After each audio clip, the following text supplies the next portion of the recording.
Hello, कैसे हैं आप लोग।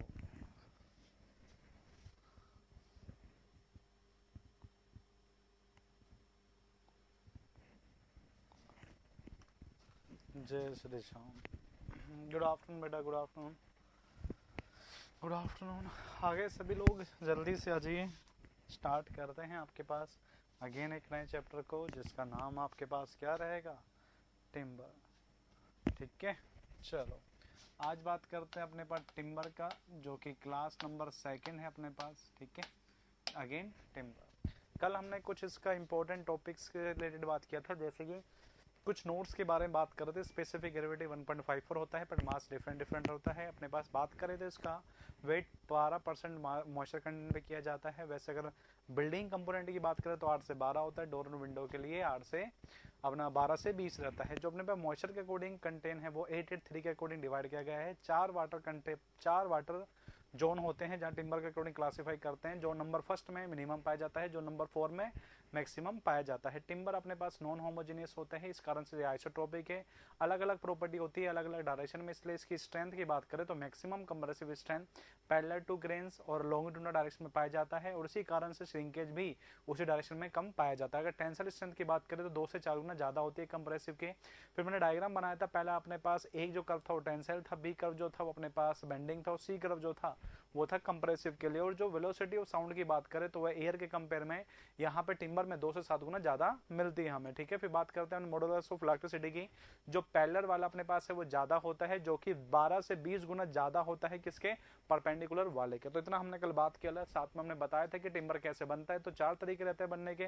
पहला होता है फेलिंग, दूसरा होता है सीलिंग, तीसरा होता है अपने पास कंजर्वेशन, चौथा होता है अपने पास क्या, प्रिजर्वेशन।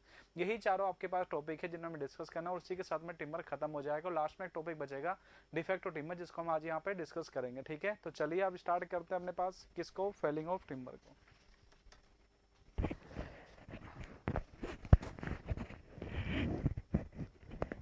हाँ, स्टील का टाइमिंग चेंज हो चुका है, 4 से 6 है हो चुका है।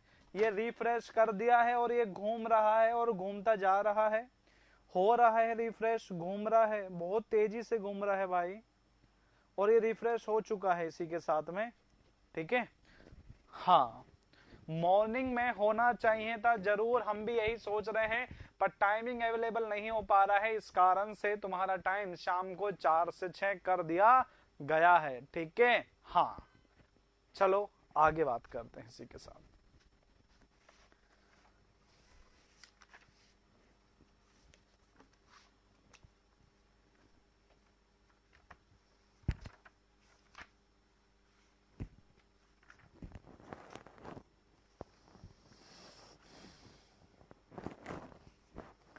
चले क्या,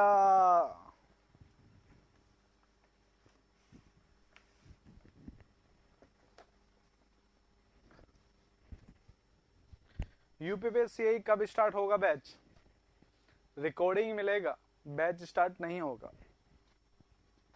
ठीक है, हाँ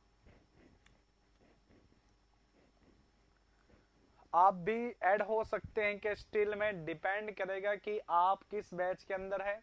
अलग अलग लोगों का बैच है जिनको कंबाइन करके पढ़ाया जाएगा, तो देखते हैं आप किस बैच में आते हैं। जिन लोगों के पास मैसेज आया होगा वो स्टिल में जरूर आइएगा, शाम को मिलेंगे तुम्हारे साथ में। सर मॉर्निंग में कर दीजिए, साले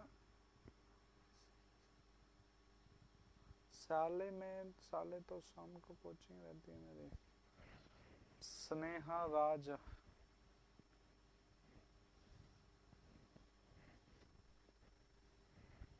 पता नहीं क्या लिखा है राज बेटा तुमने।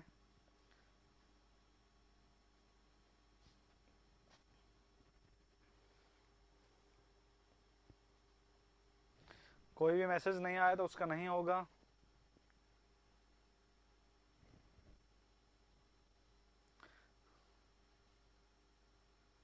अरे पता नहीं, तुम कॉल कर लेना। हो सके तो मॉर्निंग में कर दीजिए स्टिल का क्लास। नहीं है बेटा, स्टिल में मॉर्निंग में नहीं हो पाएगा, इसके लिए माफी चाहते हैं। ठीक है, चलो तो टिम्बर की बात करते हैं। सबसे पहला जो प्रोसेस है आपके सामने, और यह एक नंबर के लिए क्वेश्चन आता हुआ, फेलिंग ऑफ ट्री। मैंने आपको कहा था कि जो फेलिंग ऑफ ट्री है यह आपके पास तीन चीजों पे डिपेंड करता है कि आप जब काट रहे हो तो उसका उम्र कितना है, तो पहले काट दो, उससे पूछ लो उसका एज कितना है। दूसरा होता है कि आप किस मेथड का यूज कर रहे हैं, तो जस्ट उसके ग्राउंड लेवल से थोड़ा सा ऊपर काटना चाहिए जो कि वो टाइम के साथ में दोबारा से ग्रोथ कर सके। और तीसरी बात करते हैं कि यहाँ पर किस सीजन में काटना चाहिए। तो ठीक है, हम यही बात करने वाले हैं यहाँ पर, तो सुनते रहिएगा, बने रहिएगा हमारे साथ, आगे चलते हैं इसी के साथ। ठीक है, चलो। तो कह रहा है the process of cutting, the process of cutting और नॉकिंग ऑफ टिम्बर, और काटने को नॉकिंग या अपने पास कटिंग कहते हैं। ठीक है, कटिंग और knocking down the tree, knocking down the tree in order to obtain timber, in order to obtain timber known as felling of tree। Okay, एक बार तो तुम्हारा किस्मत ऐसा पूछ लिया कि यही डेफिनेशन आ गया जो मैंने लिखवाया ना कि पेड़ को काटने का प्रोसेस क्या कहलाता है, felling, seasoning, conservation, preservation and conversion, है ना, यही आ गया। ठीक है, सिविल बैच 2 दिसंबर बैच कितना स्टूडेंट है, सब पूछ लो, यहीं पे पूछ लो, तुम फोन मत करा करो लोगों को, पूछ लो यहीं पर ही। ठीक है, चलो। दूसरा अगर हम बात करें यहाँ पर फेलिंग ऑफ ट्री यहाँ पर आता हुआ, दूसरा अगर हम बात करें तो यह किस एज में काटना चाहिए, तो 50 से 100 साल की एज में काटना चाहिए। ठीक है, 50 से 100 साल के एज में काटना चाहिए। तो यहाँ पे लिख लो एप्रोप्रिएट एज ऑफ, ठीक है, appropriate age of tree is 50 to 100 years for cutting, 50 to 100 years for the cutting of tree। Okay, पेड़ का जो एज है वह 50 से 100 साल के बीच में होना चाहिए अगर तुम किसी पेड़ को काट रहे हो तो। भाई मैं भी दिसंबर का हूं, तुम मुझे बैच 3 में डाल दिया था। ओहो, बहुत अच्छी बात बताई, शाबाश शाबाश शाबाश। बना लिया यहां तक, बना लिया? हाँ तो बोल दो एक बार, एक बार हाँ बोल दो, हाँ एक बार बोल दो हाँ, बस अच्छा लगता है, बोल दो हाँ सभी लोग। हाँ, वाह बेटा, अल्लाह कैसे, बढ़िया। चलिए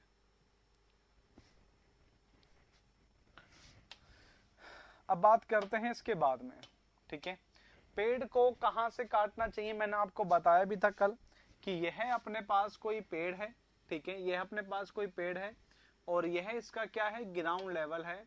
तो आपको जस्ट ग्राउंड लेवल से ऊपर काटना चाहिए, यहां से इस एक्सेस सेक्शन से कट करना चाहिए जो कि पेड़ के अंदर दोबारा से ग्रोथ हो सके। ओके, तो अपना यहाँ पे बात करते हैं, tree should be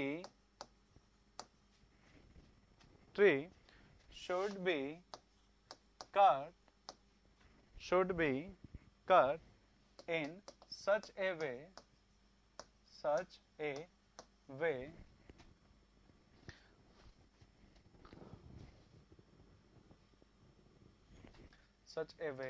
just above the base to get the maximum timber, maximum section of timber obtain। ठीक है, ठीक है, बैच 2 का लगभग सब कुछ खत्म हो गया है, इसलिए अच्छा पता नहीं था हमें। और नोट करके जो ये बार बार पूछता है, ठीक है, पूछता है felling of tree should be done when sap at the rest condition। यह तब यूज करना चाहिए, मतलब कि पेड़ को तब काटना चाहिए जब तुम्हारा सैप किस में हो, रेस्ट में हो। ठीक है, रेस्ट का मतलब ऐसा क्यों होता है कि अगर ये मोशन कर रहा है ना, तो जब आप पेड़ को काटोगे तो आपको मेहनत ज्यादा लगेगा। इस कारण से कहते हैं जब ये रुका हुआ रहे ना, तब आपको इसका काट देना चाहिए। रुका हुआ का मतलब क्या है कि इसमें ग्रोथ नहीं हो रहा होगा, समझ गए? इसका रुका हुआ का मतलब क्या है कि इसमें ग्रोथ नहीं हो रहा होगा।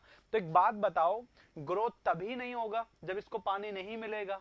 तो पानी कब मिलता है? गर्मियों के सीजन में मिलता है। तो कब नहीं मिलता? सर्दियों में नहीं मिलता। तो सर्दी में काट दो। क्या करना है? सर्दी में काट दो, क्योंकि सर्दी में बरसात होता नहीं। सर्दी में बरसात नहीं होगा तो उस टाइम पे इसको काट सकते हैं। समझ गए? हाँ तो बोल दो, हाँ तो बोल दो, हाँ, है ना? तो अगर हम बात करें यहां पर,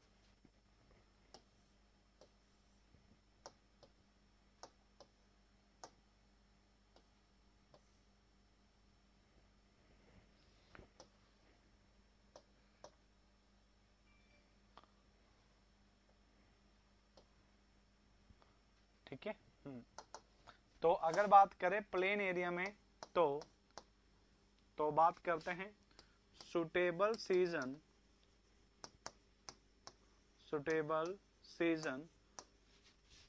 फॉर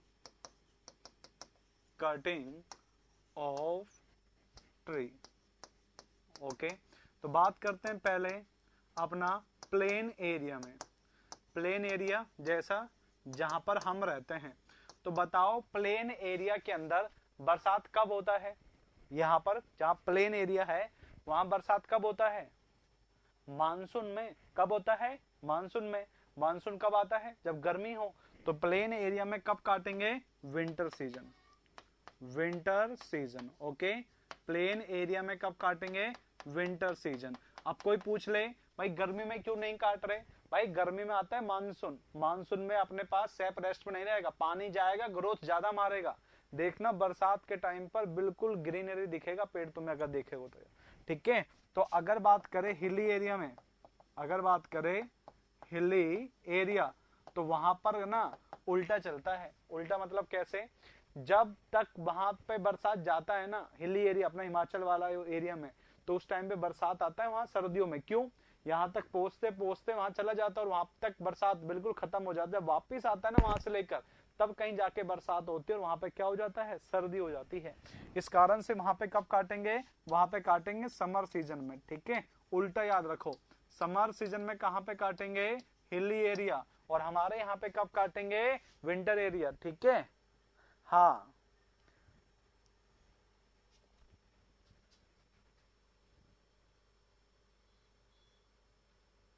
हमें अच्छा लगता है, तुम स्क्रीनशॉट मांगते हो, तुम स्क्रीनशॉट मांगते हो, इसलिए ये लो तुम्हारे लिए।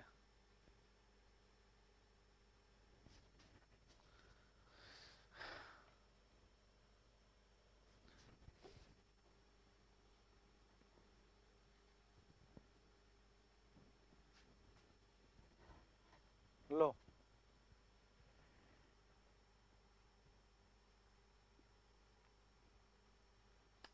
ठीक है।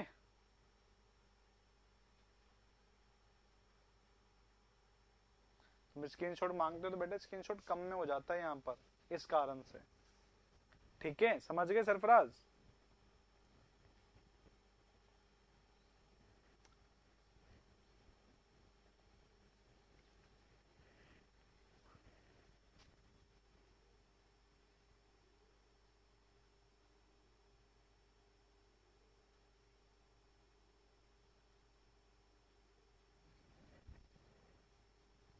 जल्दी से बताओ,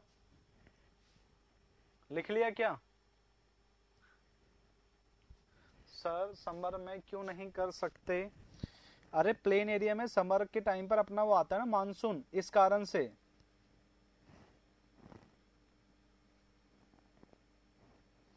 हिली एरिया में विंटर होगा। विंटर क्यों होगा भाई? वहां बरसात अपना सर्दियों में होता है, वहां पे अपना सर्दियों में आता है।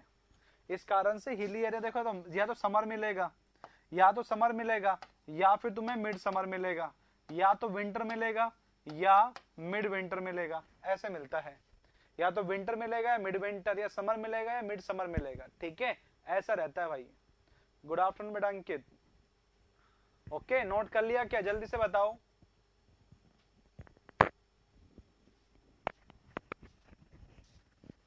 सब फील्ड फ्री होते ही तब कटिंग करते हैं? नहीं नहीं,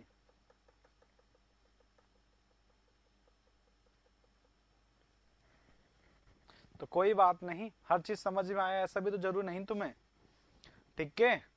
देखो सुटेबल सीजन की बात कर रहा हूँ कि पेड़ को कब काटना चाहिए। अपना जो प्लेन एरिया है ना, उसमें बरसात होता है अपने गर्मियों के टाइम पर, जब आता है मानसून सीजन। तो मानसून सीजन में पानी जाएगा क्योंकि बरसात हो रहा है, तो ग्रोथ करेगा ज्यादा। तो हम कब काटेंगे? सर्दियों में। हम कब काटेंगे? सर्दियों में। ओके, सर्दियां होती है प्लेन एरिया में, तब काटना चाहिए क्योंकि उस टाइम पर अपना जो सैप है ना वो रेस्ट में होगा। ओके, और जो हिली एरिया होता है ना बेटा, हिली एरिया, वहां पे बरसात होती है ठंड में, ये बात याद रखना, स्नोफॉल भी उस टाइम पर ही होती है। तो वहां पर कब काटेंगे? वहां पे काटेंगे समर के अंदर। ओके, वहां पे कब काटेंगे? समर के अंदर। अब मुझे एक बात और बता दो, तुमसे एक चीज और पूछेगा, तुमसे एक चीज और पूछेगा कि अपना जो पेड़ है वो कब नहीं काटना चाहिए? पेड़ किस सीजन में नहीं काटना चाहिए? बताओ बताओ। Felling of timber never done in the season of autumn और स्प्रिंग, ठीक है, इन दो सीजन में नहीं काटना चाहिए, ठीक है। ऑटम और स्प्रिंग, इन दो सीजन में नहीं काटना चाहिए क्योंकि इस टाइम पर वो मोशन में ज्यादा होता है, क्योंकि इस टाइम पर वो मौसम वो अपने पास मोशन में ज्यादा होता है, ठीक है। और रीजन लिख लेना, due to vigorously motion in sap। Okay, क्योंकि सैप के अंदर मोशन ज्यादा होता है। हाँ, सैप मोमेंट मैक्सिमम होता है, इस कारण से इस टाइम पर हमें अवॉइड करना चाहिए, ठीक है। ना तो पतझड़ में काटेंगे और ना बसंत में।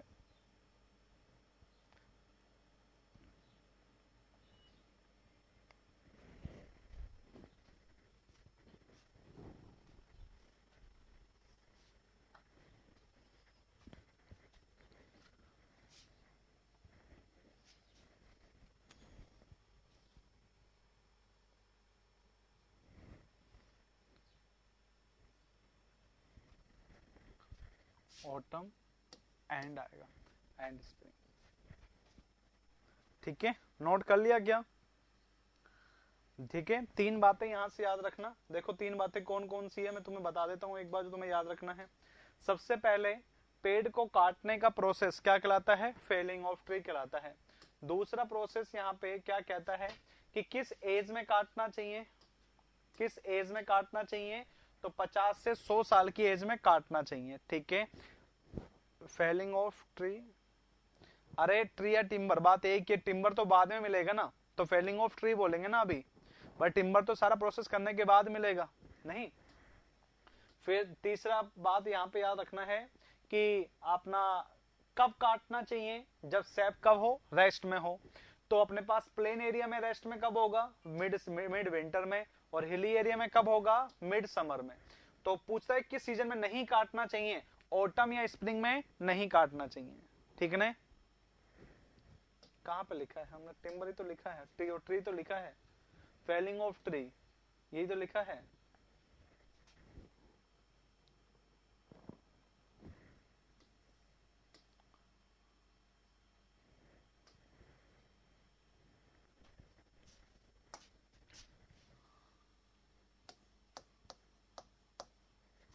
ठीक है, हाँ ठीक है भाई।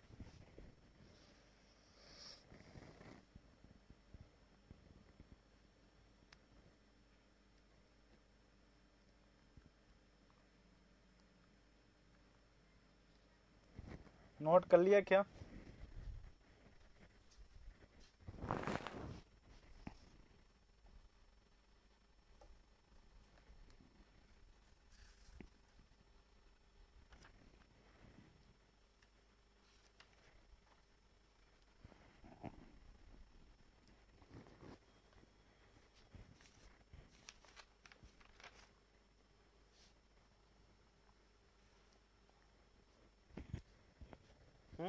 चलो, सेकंड प्रोसेस क्या कहते हैं?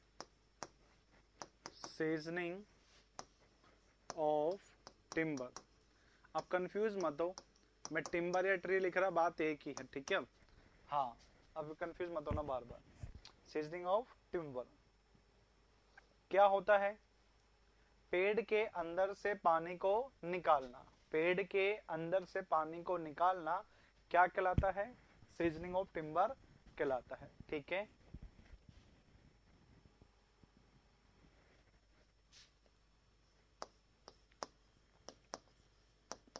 in this process in this process drying of timber drying of timber to remove the to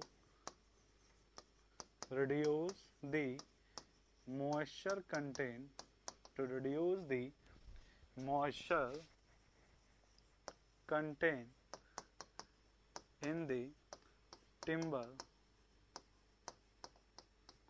known as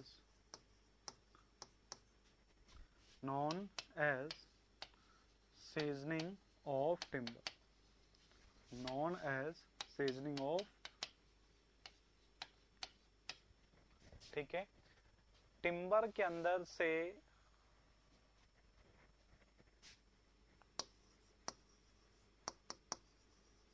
drawing of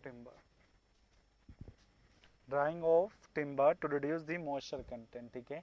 timber को सुखाना है क्योंकि उसके अंदर से मॉइस्चर कंटेंट कम हो सके, उसे सीजनिंग ऑफ टिम्बर कहते हैं, ठीक है।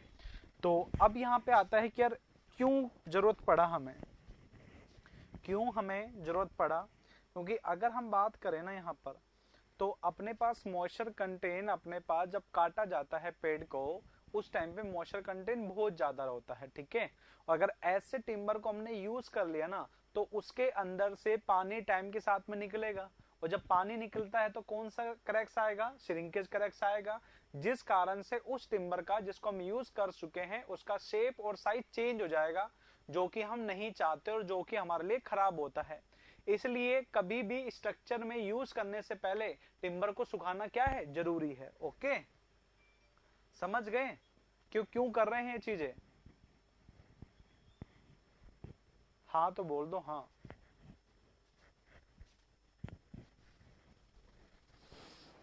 ठीक है,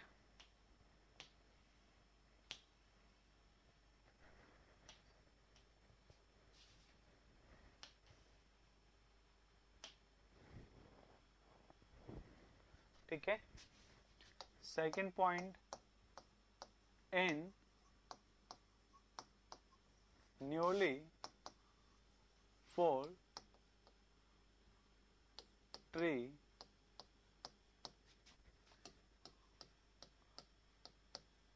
presence of moisture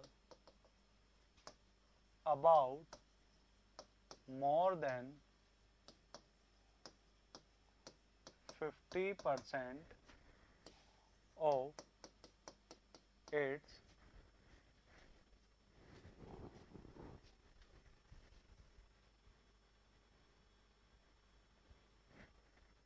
a newly fall tree presence of moisture about more than 50% of its dry weight।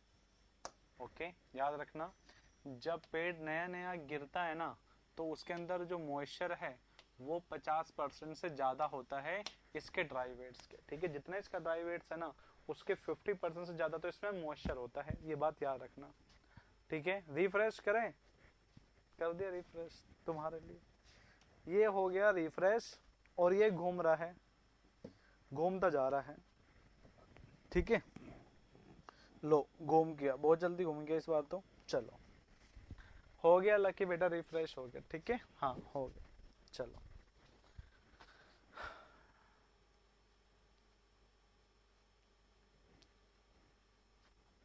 चलो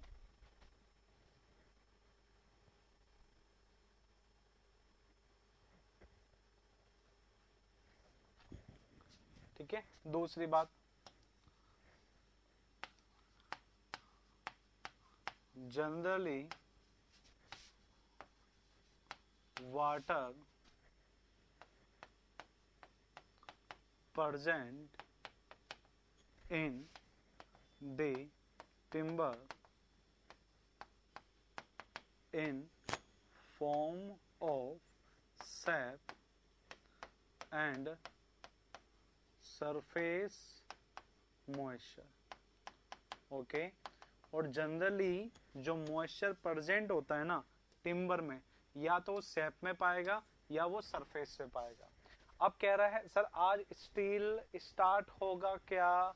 हाँ स्टील स्टार्ट होगा, ठीक है, स्टील स्टार्ट होगा। बहुत पोज हो रहा है, मतलब समझ जाओ तुमने नेट आज ज्यादा यूज कर लिया, ठीक है। देखो पहली बात, सीजनिंग क्या होता है?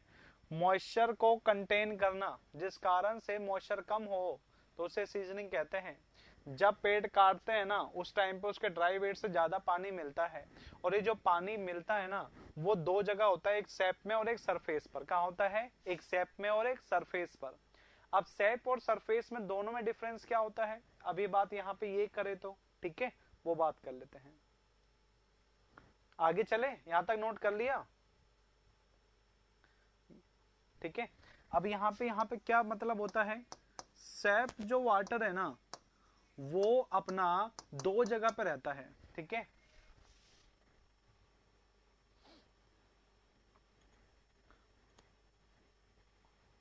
ठीक है, जो सैप वाटर है ये अपने पास दो जगह पे होता है। कहां कहां पर? Water present in cell wall and cell cavity. अगर देखो जो अंदर छोटे छोटे वाइड्स होते ना, अंदर सेल के अंदर छोटे छोटे वाइड, अगर उनके अंदर सेल वॉल और सेल कैविटी के अंदर जो पानी होता है ना उसे कहते हैं सैप वाटर, जो सैप के अंदर पानी है, ओके। और जो दूसरा है ना जिसे हम क्या कह रहे हैं? Surface moisture. क्या कह रहे हैं? Surface moisture. यह कहां पर होता है? यह होता है इसके सरफेस पर। कहां होता है? सरफेस पर। तो इसमें क्या लिखेंगे? वाटर प्रेजेंट इन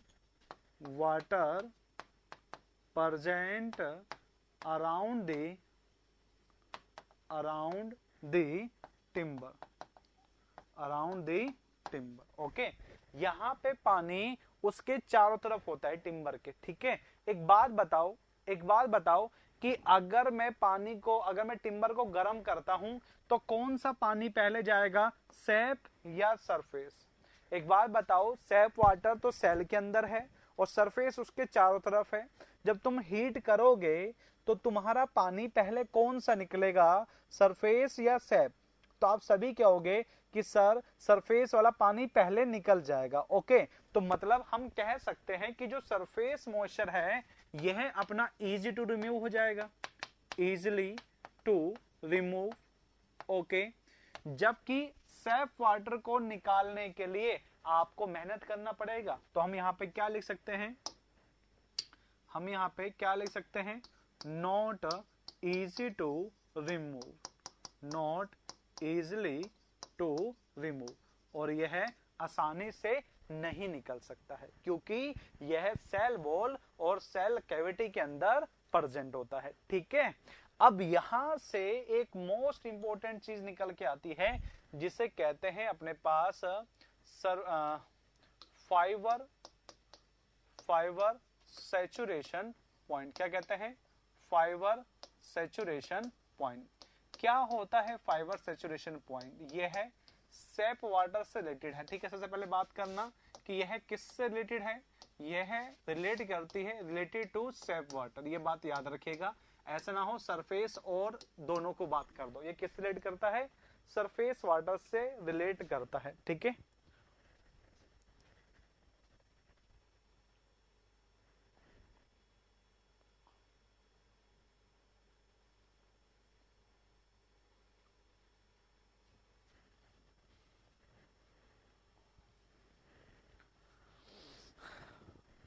ठीक है, रिलेटेड टू सेप वाटर। अब अपने पास यहाँ पे क्या होता है अगर बात करें तो एक अपने पास ये होता है, एक अपने पास ये होता है। ठीक है, चलो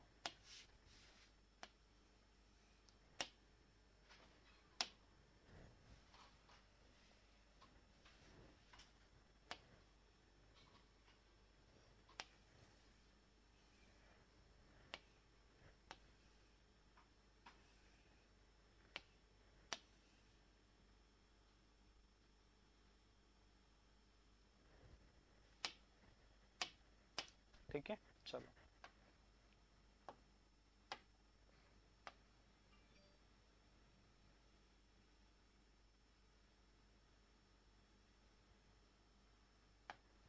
अब अपने पास यहाँ पे क्या है? यहाँ पे पानी दिखाना है। क्या दिखाना है? पानी को। ठीक है, अब यहाँ पे पानी देखना। ठीक है,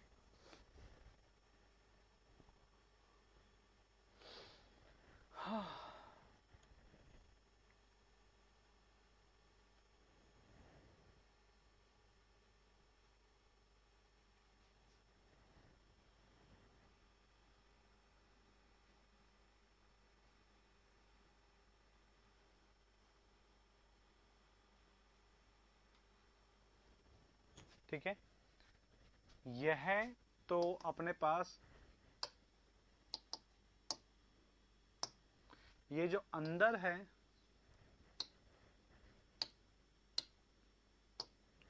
ये जो अंदर है इसे कहते हैं अपना, ठीक है, अंदर वाले को बोलते हैं सेल कैविटी और बाहर वाले को बोलते हैं सेल वॉल। ओके, और पानी यहाँ पे दोनों जगह पे प्रेजेंट है। पानी यहाँ पे दोनों जगह पे प्रेजेंट है। यहाँ पर भी पानी प्रेजेंट है, यहाँ पर भी पानी प्रेजेंट है और इसमें भी पानी प्रेजेंट है। ठीक है, और इसमें भी पानी प्रेजेंट है। यहाँ पर पानी दोनों जगह है। अब एक बात बताओ, जब तुम हीट करोगे तो पहले कौन सा पानी निकलेगा? सेल वॉल का या सेल कैविटी का? वॉल कौन सी है? सराउंडिंग। कैविटी कौन सा है? बीच वाला। तो बताओ जब तुम हीट करोगे तो कौन सा निकलेगा? तुम क्या होगे कि सर सेल वॉल निकलेगा। बिल्कुल बिल्कुल सही कहा तुमने, सेल वॉल निकलेगा, क्योंकि जो दिखाया जाता है वही दिखता है। तो याद रखना यह होता है बाउंड वाटर, बाउंड वाटर, और यह होता है अपने पास यहाँ पर फ्री वाटर। क्या होता है? Free water. कैविटी के अंदर, अंदर जो वॉइड्स है ना इसके, उसके अंदर ये पानी रखा हुआ है सेल कैविटी वाटर। ठीक है, और सेल वॉल के अंदर ये केमिकली अटैच होता है, जिसे हम बोलते हैं बाउंड वाटर। क्या बोलते हैं? Bound water. एक बात बताओ, मेहनत ज्यादा किस में लगेगा?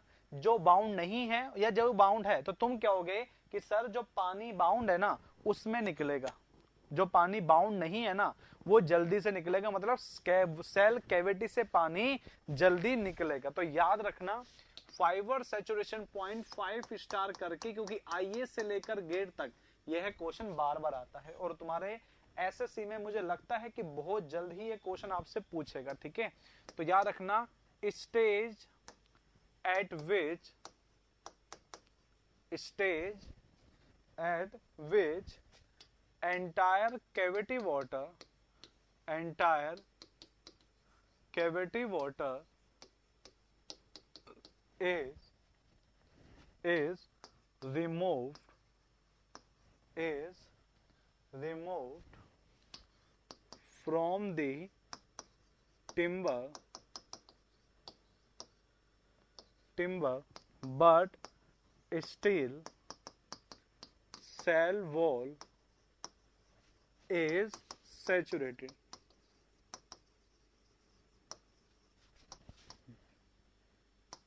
This condition या फिर this point known as fiber saturation point. ठीक है, याद रखना, अगर तुम्हारे पास जब तुमने हीट करा, देखो सबसे पहले हीट गया, कौन सा पानी गया, मेरे सरफेस से, जिसे क्या बोल दिया, मॉइस्ट सरफेस मॉइस्चर। फिर मैंने और हीट करा, कहां से जाएगा, जो मेरे वॉइड्स होते हैं छोटे छोटे से, जो अपने पास सेल के अंदर छोटे छोटे से वॉइड्स, ठीक है, वहां से पानी निकलेगा, जिसे हमने क्या बोला, कैविटी वाटर। अब जो पानी बचा हुआ है वो कहां बचा हुआ है, मेरे सेल के अंदर, ठीक है, सेल वॉल के अंदर।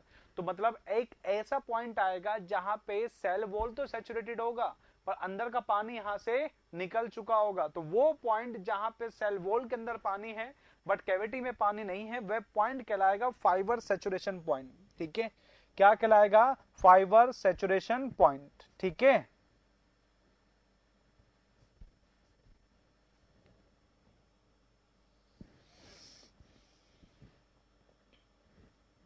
कुछ नहीं है, सिर्फ दो गोले हैं, एक अंदर और एक बाहर। अंदर वाले गोले के अंदर जो पानी है उसे कहते हैं सेल कैविटी वाटर, जहां पे पानी बिना किसी से अटैच फ्रीली रखा हुआ है। और जो सराउंडिंग वाला पानी है जो दो गोले के बीच में है, जिसे डेड डेक्स करके बता रखा है, ठीक है, ये वाला पानी उसे कहते हैं सेल वॉल। और जो बाउंड वाटर होता है क्योंकि वो केमिकली अटैच होता है। ठीक है, तो लाइट आए या जाए हमें इससे कोई दिक्कत नहीं है बेटा, तुम्हें आ जाएगा समझ में। बना लो इस चीज को और इसको कंडीशन को 5 स्टार कर देना। हाँ तो बोल दो।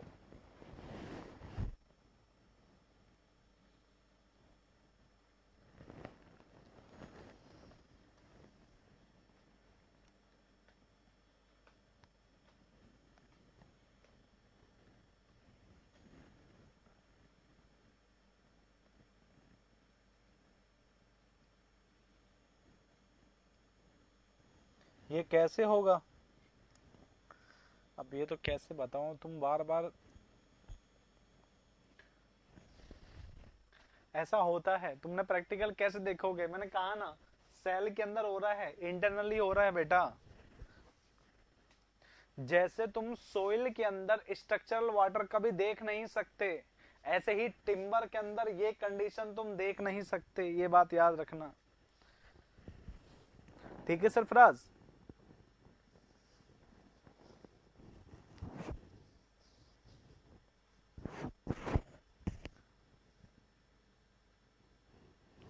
बना लिया।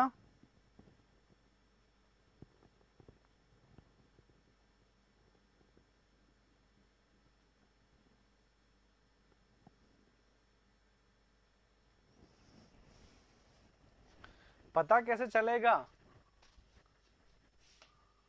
12% मॉइस्चर कंटेन, याद है, कहा था ना कि कितने पे वेट करना है, 12% मॉइस्चर कंटेन पर। तो वही 12% जो है ना वो सेल वॉल वाला है, क्योंकि इतना पानी तो रहेगा, इससे ज्यादा कम तुम कर नहीं पाओगे।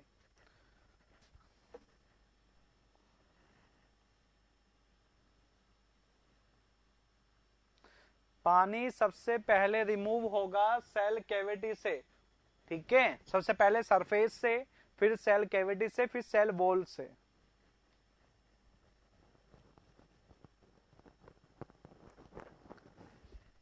वो स्टेज जहां पे कैविटी पानी रिमूव हो जाएगा जबकि सेल वॉल में पानी रहेगा, यह कहलाता है फाइबर सैचुरेशन पॉइंट। ठीक है, चलो आगे चलते हैं।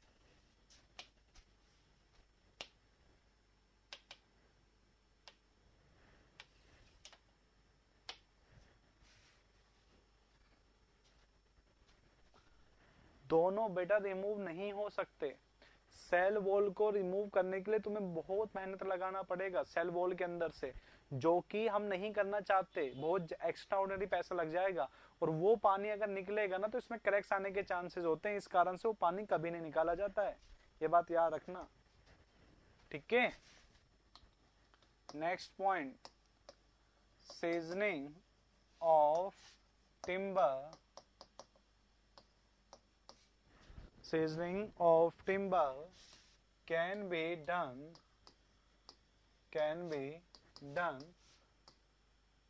either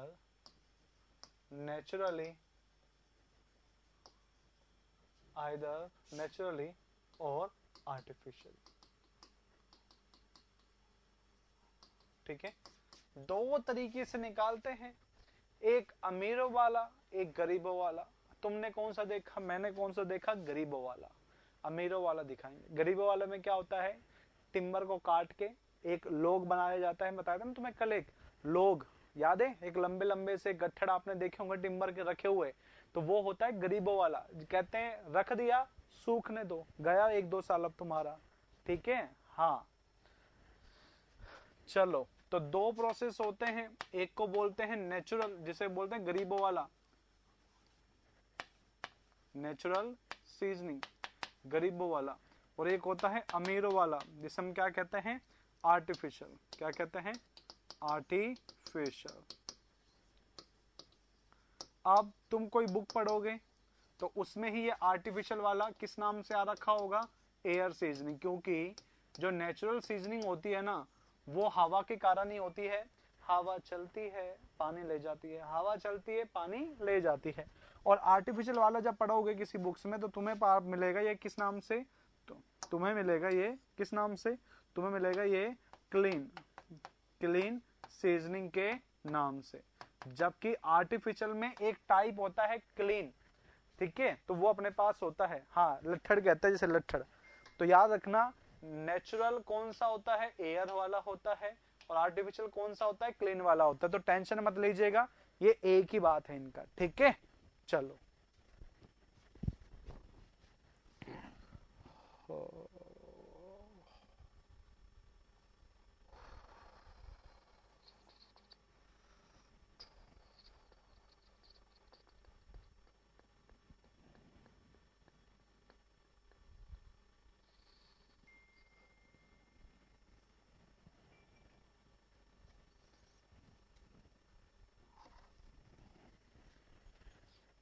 ठीक है, चलो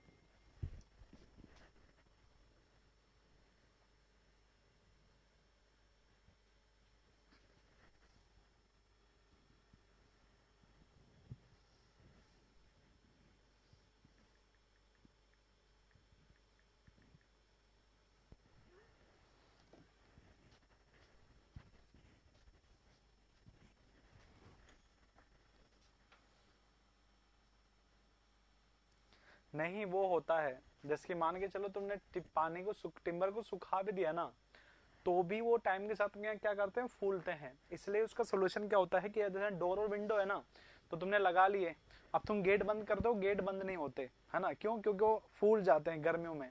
जैसे गर्मी से सर्दी में आते हैं ना, तो फूलने लग जाएंगे मानसून के बाद में। क्यों, क्योंकि उसके अंदर से मॉइस्चर जाता है, चेंज होता है, तो पानी फूल जाती है चीजें। अब तुम गेट को बंद करते हो, नहीं होते, इसलिए क्या करना पड़ता है, हथौड़ी लेते हैं, उसको मारा जाता है, ठीक है, जो वापस अपनी शेप में आ सके। इसलिए हाँ, फूल जाता है, बंद नहीं होता है, वो पता है मुझे, होता है, ये सब जगह ही होता है।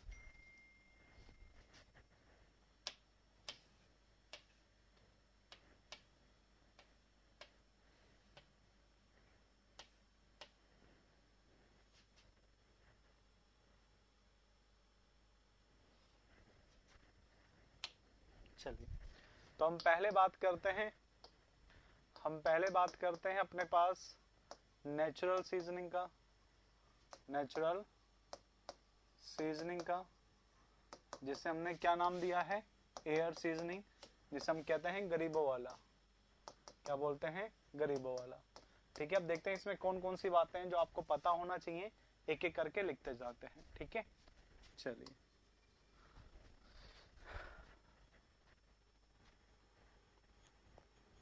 ठीक है, चलो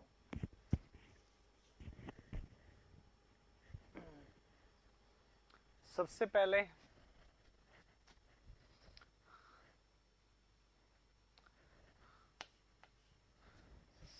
क्या करते हैं,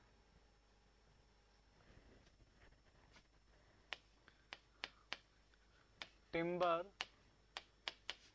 is प्लेस्ड ऑन या फिर इन स्टैक। स्टैक अपने पास अलमारी देखी क्या आपने, अलमारी इस तरीके से, अलमीरा आपने देखा होगा, इस तरीके से बना हुआ रहता है। या हॉलीवुड मूवी देखा हो तो आपने बेड देखे होंगे जिसमें दो बच्चे एक ऊपर और एक नीचे सोता है, नहीं?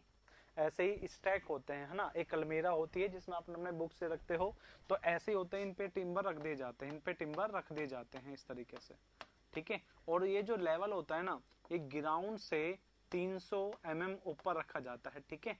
जो अपने पास ये स्टैक के अंदर रख दिया, timber is place in stack in form of log, जिसे हम गट्ठर कहते हैं, in form of log which above the 300 mm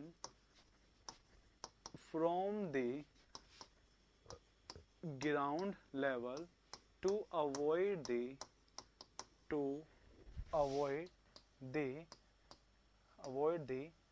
contact of groundwater। Okay. लोग क्या होते हैं, अगर तुम लोग देखना चाहते हो तो आपने गट्ठर देखे होंगे टिम्बर के, नहीं देखे तो मैं आपको एक बार दिखा देता हूं कि कैसा होता है, ठीक है। कैसा होता है मैं आपको दिखा देता हूं।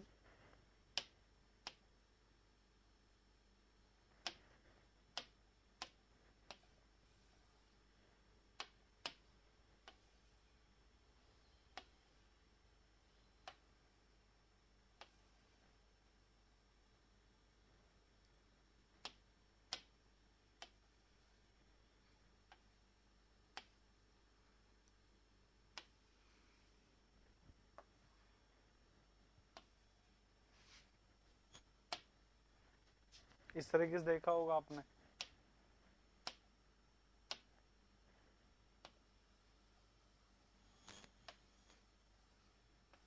देखे नहीं देखे टिम्बर सेक्शन ऐसे।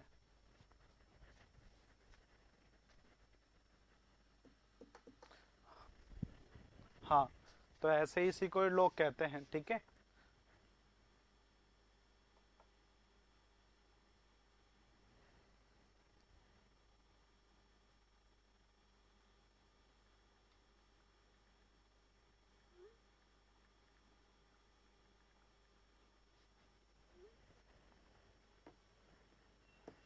ठीक है, चलो अब बात करते हैं। और बना लिया कि इतना बना लिया, तुम फिर आगे ले गए।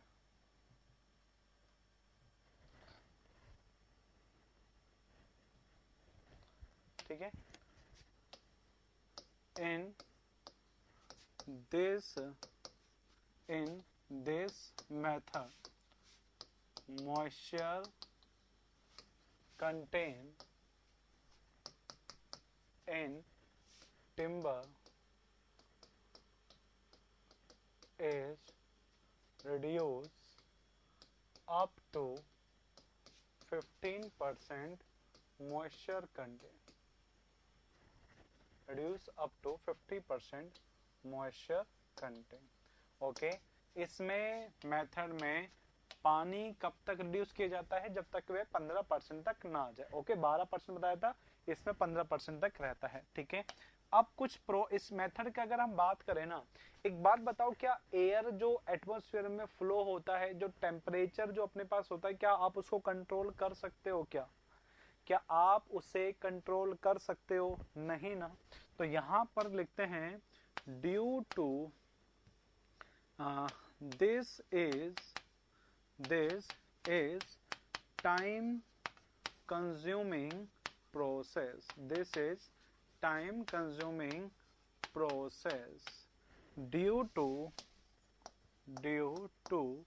not control over temperature. आप टेम्परेचर के ऊपर कंट्रोल नहीं कर सकते, इस कारण से टाइम कंज्यूम होगा। जनरली अगर हम बात करें ना इस मेथड की, तो हम कहते हैं कि अप्रोक्स 2 से 3 साल अपने पास लग जाते हैं इसको सूखने में। अप्रोक्स 2 से 3 साल लग जाते हैं इसको सुखाने में। ठीक है, तो यहाँ पे लिख देना इसमें पास time required for seasoning in this method approx 2 to 3 years। 2 से 3 साल लग जाते। बम्बू का सीजनिंग कैसे होगा? बम्बू पता नहीं भाई, इतना नहीं पता। बम्बू का सीजनिंग वो तो नहीं देखा, इन गट्ठड़ का तो देखा था। बम्बू को खड़े रखते हैं जहां तक याद है, ऐसे वर्टिकली रखते हैं इनको, क्योंकि लंबा तुम बनाओगे तो हो नहीं पाएगा पॉसिबल, तो उनको ऐसे रख दिए जाते हैं इस तरीके से, इस तरीके से रख दिया, इस तरीके से रख दिया, इस तरीके से रख दिया और इस तरीके से रख दिया। इस तरीके से रखा जाता है बम्बू में, ऐसे वर्टिकली रखे जाते हैं। ठीक है, क्योंकि वो लंबे ज्यादा होते हैं तो स्टैक बनाना तो बहुत लंबा पड़ जाएगा, इसलिए वर्टिकली रख देंगे उनको। ठीक है, बस नीचे एक टेबल लगा देंगे और टेबल के ऊपर इनको ऐसे रख देंगे। क्यों टेबल क्यों लगा रहे हैं नीचे? क्योंकि अगेन अपने पास सरफेस के कांटेक्ट में आएगा तो पानी तो उसमें रहेगा ही रहेगा, इस कारण से जस्ट टेबल लगा के उसको वर्टिकली खड़ा करके रख देते हैं, जो ज्यादा ठीक रहता है। ठीक है, हाँ तो बोल दो भाई, हाँ तो बोल दो।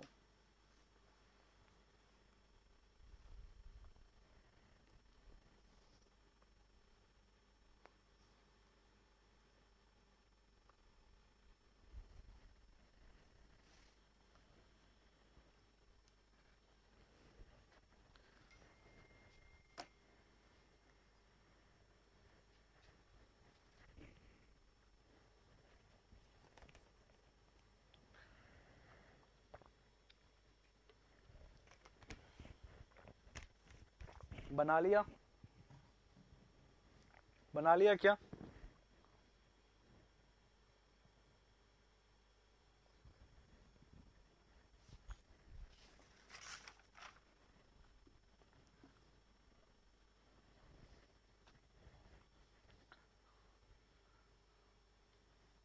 हाँ, 10 दिन क्लास लो, फिर मॉर्निंग में कर दूंगा बस।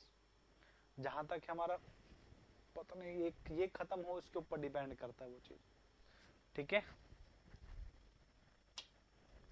चलो नेक्स्ट अपने पास कौन सा है? अपने पास है सेकंड है आर्टिफिशियल। सेकंड कौन सा है? आर्टिफिशियल।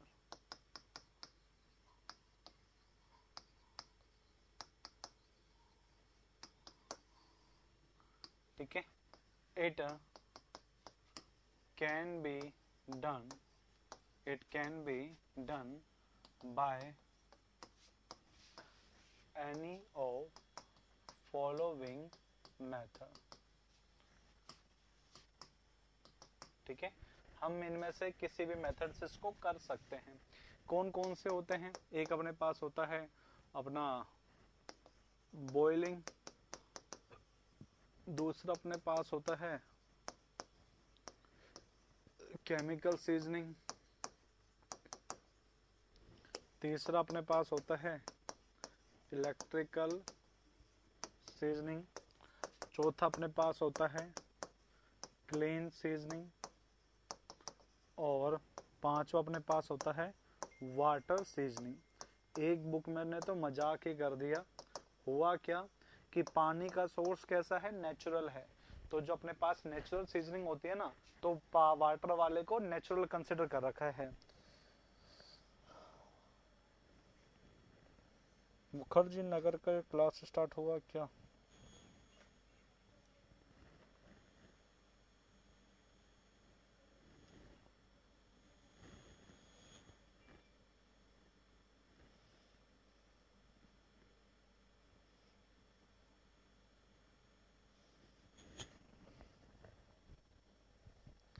ठीक है, बना लिया कि ये बना लिया? फिर इनको एक एक प्रोसेस को स्टार्ट करें।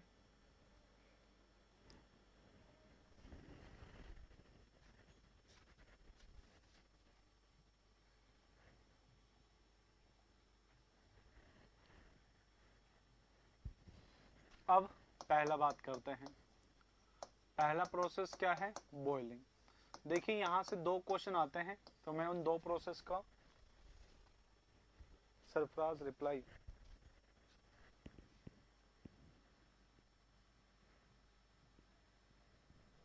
सर कौन ट्री में दिमाग नहीं लगाता है लगता है, मतलब समझ नहीं आया तुम्हारा।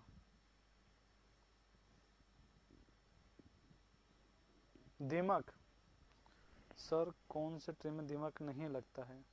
भाई दिमाग तो देखो मोस्टली में लगता है, मोस्टली ट्री में दिमाग लग जाता है, पर अगर बात करें कि बचा कह सकते हो, दिमाग तो हर ट्री में लगता है, पर बात करते हैं भाई रेजिस्टेंस किस में ज्यादा होता है, ऐसा नहीं कि नहीं होगा, होता है पर टाइम के साथ उसमें लगता है, तो टीक अपने पास होता है, ठीक है, टीक अपने पास होता है।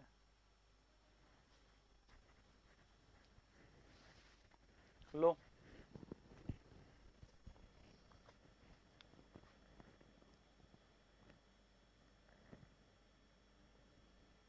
टीक शीशम, शीशम का भी होता है, टीक और शीशम दोनों में ही होता है, पर ज्यादा की बात करें तो अपने पास ज्यादा टीक में ही होगा शीशम से ज्यादा। आर्टिफिशियल सीजनिंग वाला ये रहा।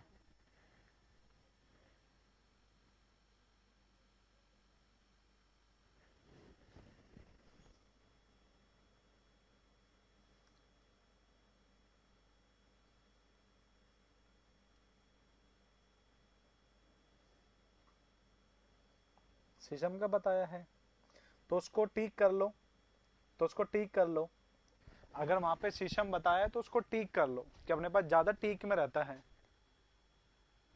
ठीक है। वो बेटा तुम्हारे ऊपर डिपेंड करता है, मेरे ऊपर डिपेंड नहीं करता, ठीक है। अगर मैक्स अपने पास रेजिस्टेंस, अगर मैंने अपने पास टीक में बता और उसमें बता रखा है, ठीक है, अपने पास अगर resistance to timber, resistance to ant, ठीक है, दीमक से टिम्बर में रेजिस्टेंस किस में होता है? टीक में रहता है,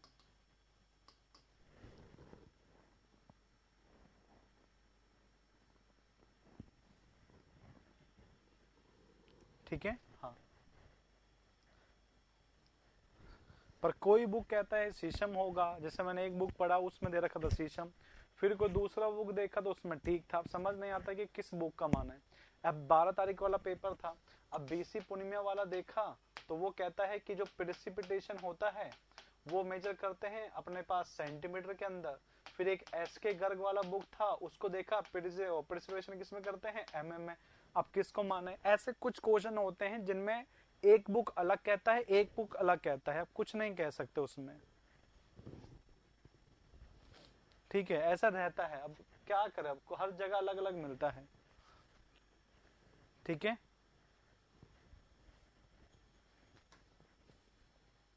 कुछ नहीं करते, तुम अगर एक बुक का रेफरेंस लोगे कि सर बुक्स ये है, पेज नंबर ये है, लाइन नंबर ये है, तो इसमें आंसर ये दे रखा है, तो वो उस क्वेश्चन को हटा देते हैं, बस ऐसे किया जाता है, वो उस क्वेश्चन को हटा देते हैं, ठीक है।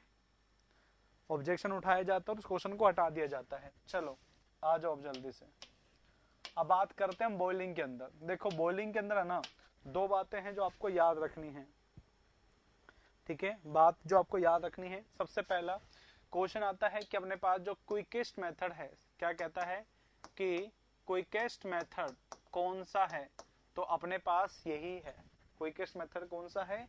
यही अपने पास होता है, ठीक है। अब दूसरी बात यहाँ पे क्या करते हैं, तो यहाँ पे इफेक्ट पड़ता है, effect on strength, effect on strength and elasticity, strength and elasticity of timber, और साथ में यह टिम्बर की स्ट्रेंथ, यह टिम्बर की स्ट्रेंथ और इलेक्ट्रिसिटी को अफेक्ट करता है।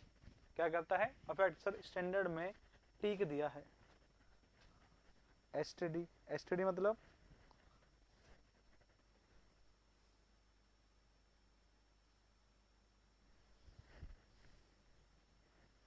अरे स्टैंडर्ड बुक क्या इसके गर्ग नहीं है कि स्टैंडर्ड बुक बीसी पूर्णिमा नहीं है, दोनों ही बहुत स्टैंडर्ड, कैसी बात कर रहे हो, ठीक है।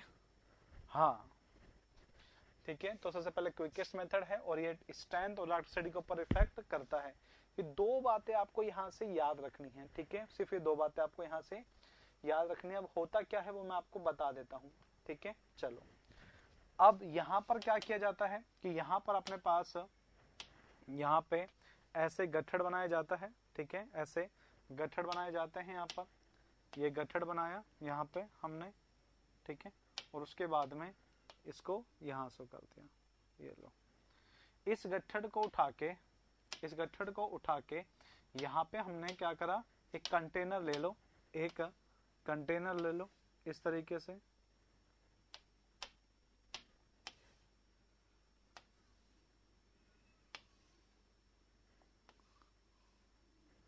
और इस कंटेनर के अंदर पानी को फिल कर दो।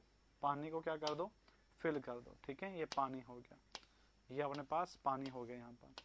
और नीचे से तुम्हें क्या करना है, हीट करना है। नीचे से क्या करना है, तुम्हें हीट करना है। किस तरीके से, इस तरीके से यहाँ पे कर दो, ठीक है। फिर अपने पास यहाँ पर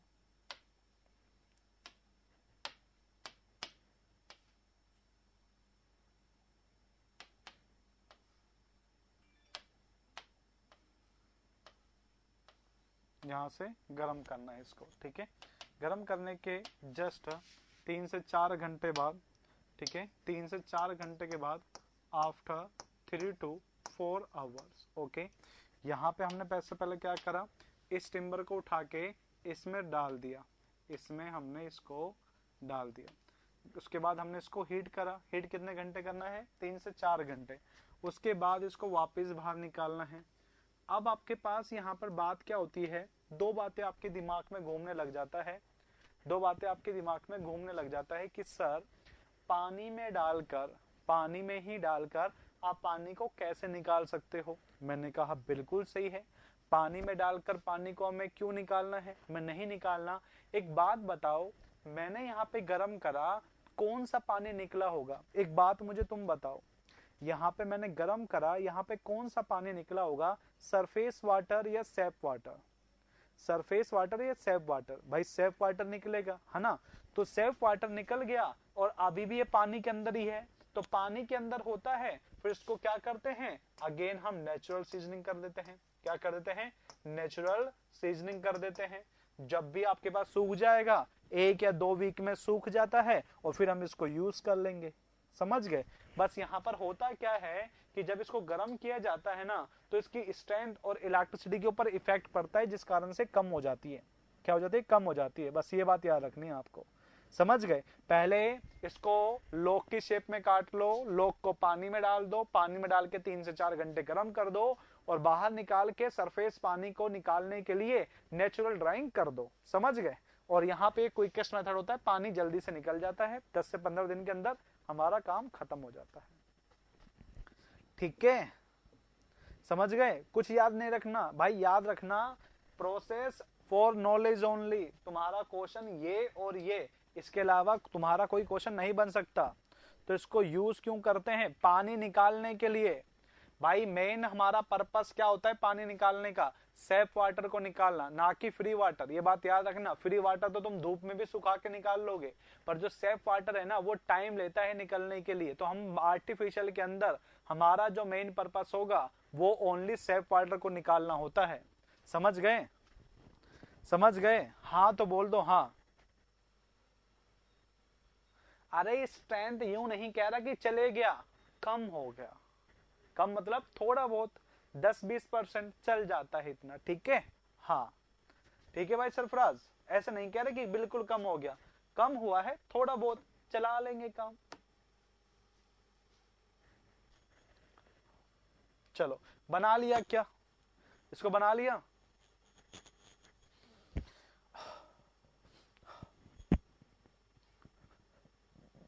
चलो अब दूसरा प्रोसेस देखो। सबसे इंपॉर्टेंट क्वेश्चन, केमिकल सीजनिंग में किस केमिकल का यूज किया जाता है। अब तुम्हारा दिमाग सोचने लग जाएगा यार केमिकल कौन सा ले लिया, पता है केमिकल कौन सा लिया, नमक। लो गई भैंस तुम्हारी पानी में। नहीं भाई लकी, कुछ याद आ गया होगा तुम्हें। ये लो है भाई।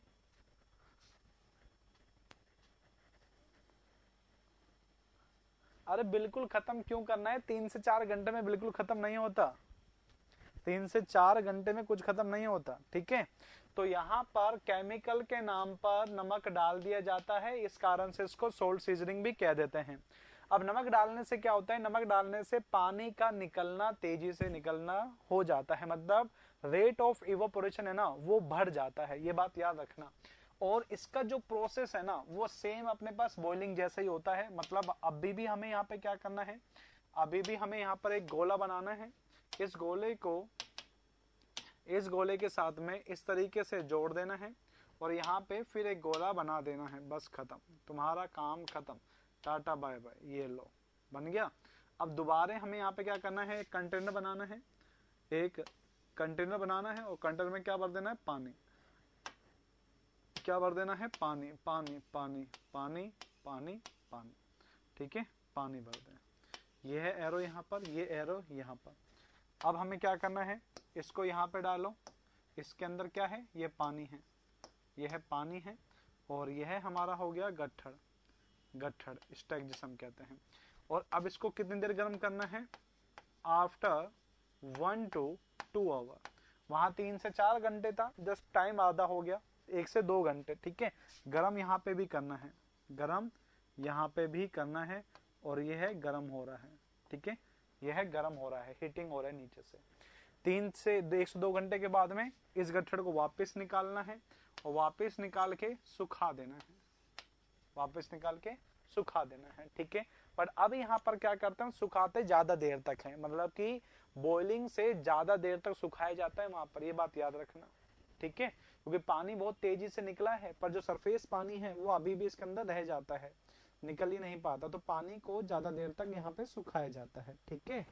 अब यहाँ पर एक बात याद रखनी है, 2 बातें यहाँ पे याद रखनी है, ठीक है। यहाँ पर जो एक चीज पूछता है, reduce the chance of cracks compared to boiling due to higher rate of evaporation, ठीक है। यहाँ पर क्रैक्स आने के चांस बॉइलिंग के कंपेयर में कम होते हैं, क्योंकि यहाँ पे पानी तेजी से निकल जाता है, इस कारण से। सोल्ट क्यों डालते हैं, क्योंकि नमक डालने से रेट ऑफ इवोपोरेशन बढ़ जाता है, इस कारण से नमक यहाँ पे डाल देते हैं, ठीक है। मतलब कि सैप पानी निकलेगा, सैप पानी तेजी से निकलेगा, ये बात याद रखना है यहाँ पर जो सरफेस पानी है वो अभी भी वैसे ही रहेगा जैसे पहले था। और यहाँ पे जो सुखाने का प्रोसेस है ये पहले के कंपेयर में ज्यादा किया जाता है, ठीक है। मतलब वहां पे अपने 2 वीक चल जाता है, तो यहाँ पे मान के चलना 1.5-2 वीक तक, 2-2.5 वीक तक रखते हैं यहाँ पर, ठीक है, ठीक है भाई अक्षित। हाँ तो बोल दो।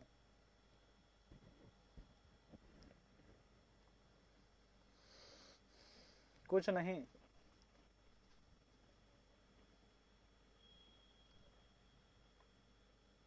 कुछ नहीं पूछ रहे भाई लकी, कुछ नहीं पूछ रहे। बना लिया, जल्दी बताओ, बना लिया क्या?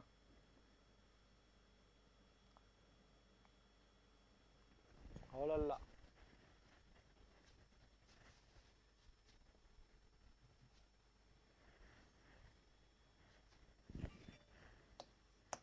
तीसरा इलेक्ट्रिकल सीजनिंग। यहां से बनते हैं अपने पास 3 क्वेश्चन, 3 क्वेश्चन, ठीक है, 3 क्वेश्चन। सोल्ट कितना टाइम, सोल्ट कितना डालेंगे, जितना पानी होता है उसका कुछ परसेंट तो डालते ही होंगे, ठीक है, हाँ कुछ तो डालते ही होंगे। चलो पहला, इसको बोलते हैं रैपिड मेथड, क्विकेस्ट मेथड किसको बोलते हैं? बॉइलिंग को। इसको क्या बोलते हैं? Rapid method. दूसरी बात, अन इकोनॉमिकल मेथड क्यों कहते हैं? क्योंकि लाइट तो हमारे इंडिया में ही नहीं आती सब जगह पर, और यहाँ पर लकड़ी को सुखाने के लिए लाइट यूज करेंगे। तीसरी बात, रैपिड है, अनइकोनॉमिकल है।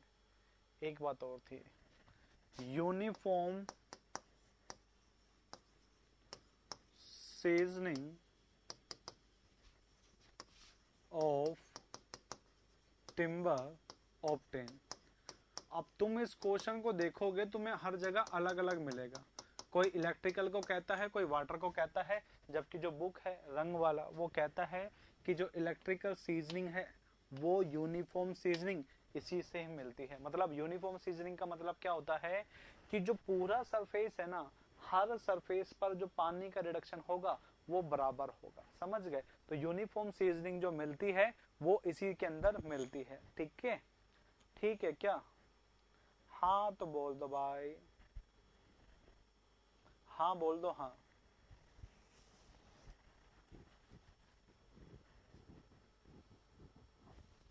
ठीक है, इसमें कैसे करते हैं? देखो एक बात बताओ, क्या लकड़ी के अंदर से करंट पास हो सकता है?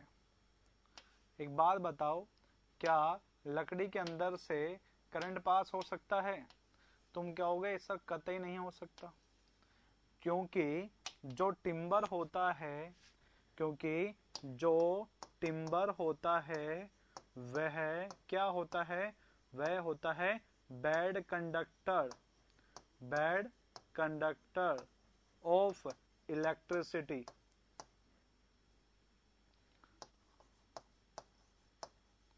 जिसे हम क्या कहते हैं? इंसुलेटर। क्या कहते हैं? इंसुलेटर। ठीक है? हाँ। अब हाँ, यहां से इलेक्ट्रिक करंट को, ठीक है, इलेक्ट्रिक करंट को पास कराया जाता है, जबकि ये अपने पास क्या है? अपने पास बैड कंडक्टर है। तो बताओ ये करंट को पास होने देगा क्या? क्या यह करंट को पास होने देगा? नहीं पास होने देगा। तो यहाँ पे जो अपने पास करंट है यह चेंज हो जाता है हीट की फॉर्म में, और ये हीट की फॉर्म में चेंज होके इसको क्या करेगा? सुखाने लग जाएगा। मतलब करंट तो पास होगा नहीं। अब भाई करंट को, जो अपने पास करंट का जो एनर्जी जा रहा है वो तो ना तो खत्म होता है, ना उसको वो कहते हैं ना कि कंजर्वेशन ऑफ एनर्जी, ना खत्म कर सकते हो ना बना सकते हो, बस एक फॉर्म से दूसरी फॉर्म में चेंज हो जाती है। तो यहाँ पे जो इलेक्ट्रिसिटी करंट है वह किस फॉर्म में चेंज हो गया? हीट की फॉर्म में। और हीट क्या करेगा? इसको सुखाएगा, और सूखने के बाद हम इसको यूज कर लेंगे। क्या कर लेंगे? यूज कर लेंगे, बस खत्म। ठीक है?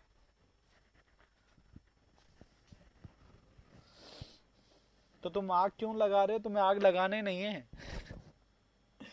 ठीक है, तुम्हें आग नहीं लगाना है भाई, आग बुझाने का काम करते हम, तुम्हें बताया था ना, आग नहीं लगाना है तुम्हें। ठीक है, चलो। हाँ, आग नहीं लगाना है, आग से बुझाना है।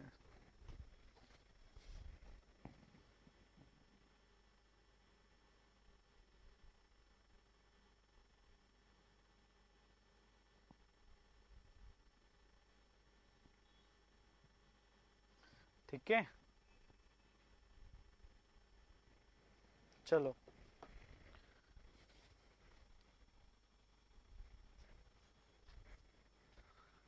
और नॉर्मली बात है, अगर ये टिम मेथड अपना पास अनइकोनॉमिकल है तो कहाँ यूज करेंगे? लिमिटेड जगह पर। नहीं, इसका यूज सिर्फ लिमिटेड जगह पे किया जाता है, तो सिर्फ नोट करके लिखना, use for only this method,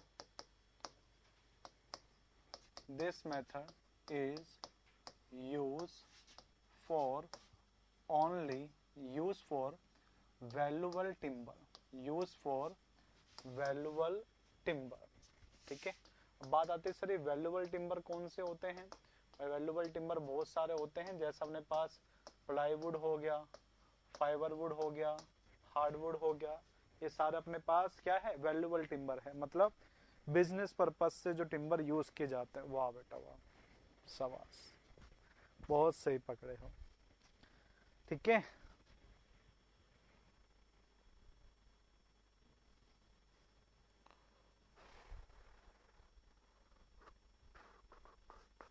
बना लिया क्या?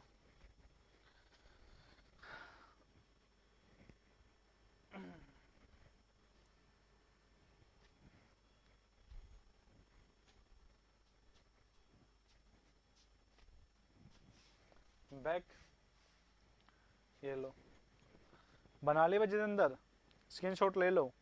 एक,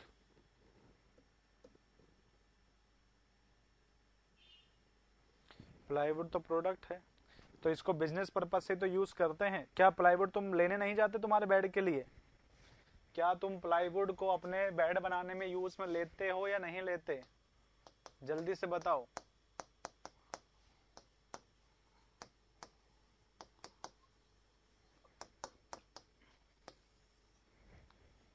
लेते हो ना? तो फिर वो क्या बिजनेस पर्पस नहीं है तुम्हारा? ठीक है, हाँ गेट भी बनते हैं। अरे सब चीज वुड से ही बनती है भाई। ठीक है, हाँ। In this process clean special type of clean, special type of clean use for seasoning of timber। ठीक है, स्पेशल टाइप ऑफ क्लीन का यहाँ पर यूज किया जाता है, जहाँ पे एक तो होती है अपने पास प्रोग्रेसिव क्लीन, और दूसरा अपने पास होता है स्टेशनरी क्लीन। ठीक है, दो क्लीन होते हैं। अपने ऑब्जेक्टिव में इससे ज्यादा तुम्हें याद नहीं पड़ना कि प्रोग्रेसिव स्टेशनरी क्लीन का पर्पस क्या होता है। ठीक है, मैं बताऊंगा तुम्हें। ठीक है, बस इतना ही याद रखना होता है यहाँ पर। फिर दूसरी बात अगर हम यहाँ पे करते हैं तो हमें ये बात याद रखनी होती है कि इन दिस मेथड जो मॉइस्चर कम किया जाता है, in this method moisture contain reduce up to moisture content is reduce up to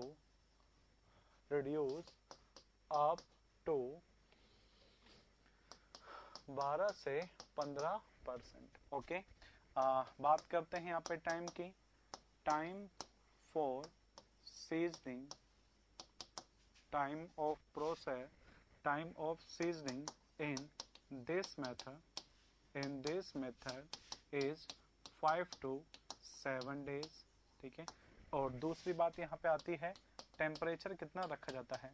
temperature for clean is 35 to 37 degree centigrade. अब देखना होता यहाँ पे क्या है, तीन बातें हमें यहाँ पे याद रखनी होती है कि अपने पास यहाँ पे जो अपने पास क्लीन यूज की जाती है ना, जो यहाँ पे अपने पास क्लीन यूज की जाती है वो दो टाइप की होती है। ठीक है, जो अपने पास क्लीन है ये दो टाइप की होती है, एक होती है प्रोग्रेसिव, एक होती है स्टेशनरी। प्रोग्रेसिव और स्टेशनरी का मतलब क्या होता है कि प्रोग्रेसिव में क्या होता है कि यहाँ पे क्लीन चलता रहेगा, ओके, और स्टेशनरी में क्या होगा कि एक जगह पे रुका रहेगा। अब यहाँ पे क्या होता है कि अपने वो टनल वाला याद है क्या, ब्रिक वाला, ब्रिक का टनल वाला याद है? टनल क्लीन आपने पढ़ाया था, आपको याद है ना, आपको है ना? तो जो टनल थी ना,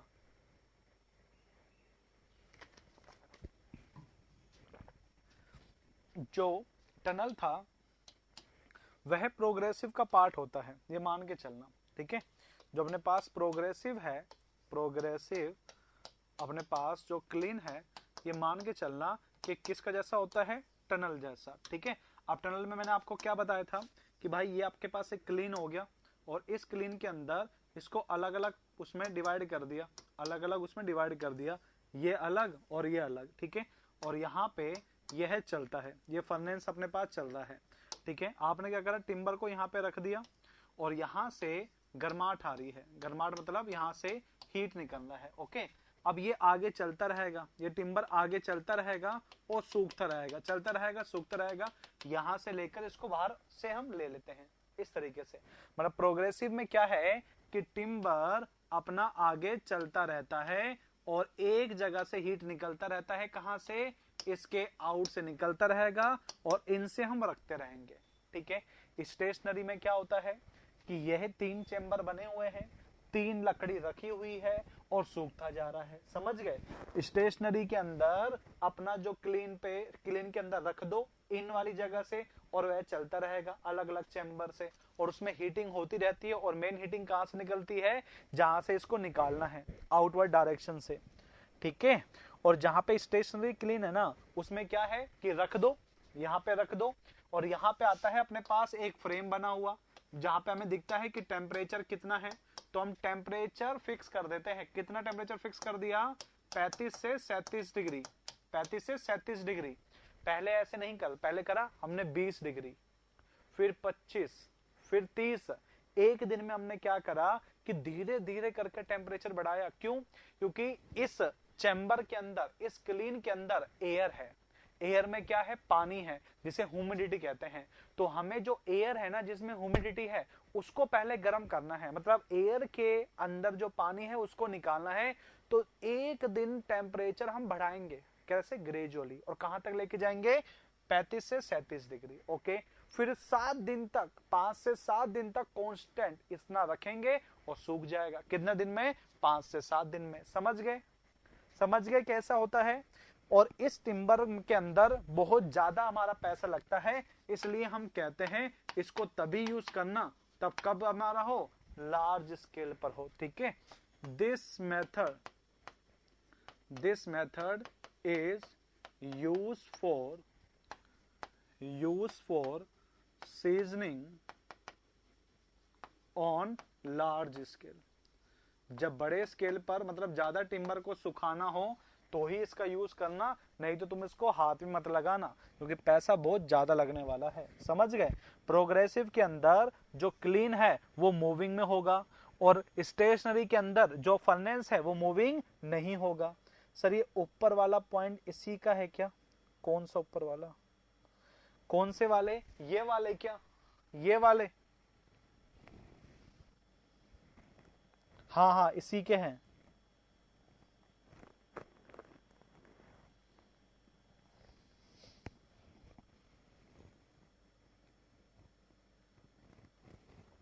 अरे प्रोग्रेसिव के नहीं है, ये दोनों के मिला के हैं, प्रोग्रेसिव और स्टेशनरी दोनों के हैं भाई ये।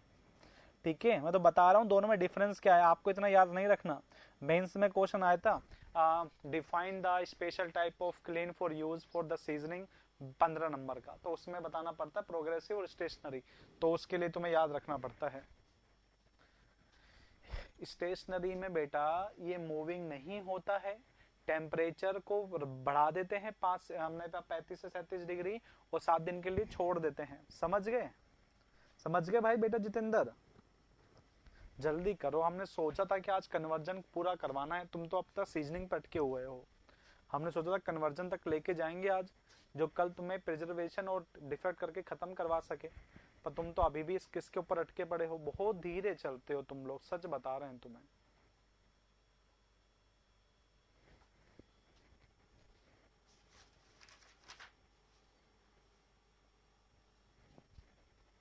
बना लिया, बना लिया क्या सभी ने, हाँ थोड़ा सा ज्यादा चलो, क्योंकि अब यार हम बहुत आगे आ गए, अब तुम थोड़ा स्पीड बढ़ाओ उसको। ठीक है, 5वां, बस समझ में आना चाहिए, बस बात यहाँ पर ये होती है, तेज तो हम ले चले, बस तुम्हें समझ में आ जाए जल्दी से। बस देखो, वाटर सीजनिंग, वाटर सीजनिंग सबसे पहली बात याद रखना है कि नेचुरल सीजनिंग का पार्ट नहीं है ना, क्योंकि कोई गलती कर देता है, तुम्हें नहीं करना है। अब इसमें अपने पास यहाँ पे क्या होता है, अगर बात करें तो, ठीक है, इसमें क्या करना है, पानी देख, तुमने कभी अपना वो देखा है, नदियाँ, नदियाँ देखिए, नदियाँ देखिए, क्या नदी देखिए, हाँ तो बोल दो, मैं यूं नहीं कहूंगा डूब जाओ, यूं बता दूं तो कह दो हाँ देखिए।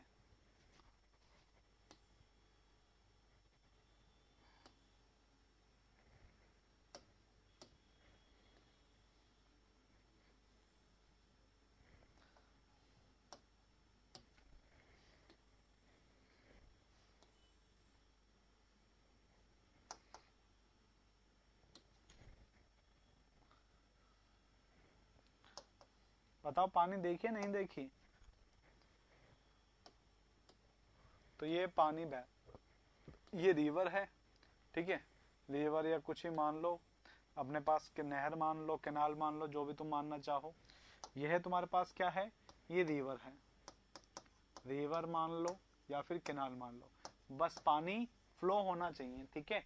पानी जहां से आता है ना उसे बोलते हैं अप स्ट्रीम, और जहां पानी जाता है ना उसे बोलते हैं डाउन स्ट्रीम, ठीक है। पानी जहां से आता है वो अप स्ट्रीम होता है, पानी जहां पे जाता है वो डाउन स्ट्रीम होता है, ठीक है। चलो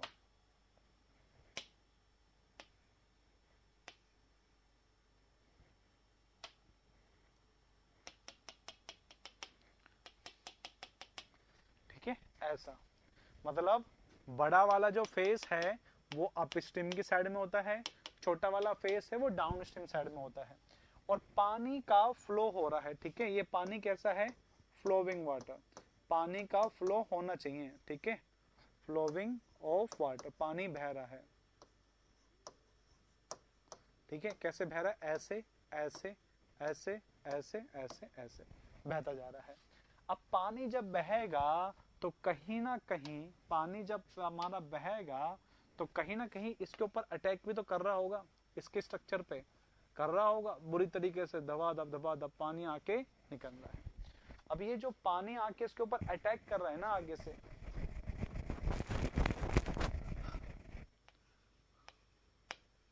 इसके सरफेस पे आके एक्ट कर रहा है ना, पानी इसके सरफेस पे आके एक्ट करेगा,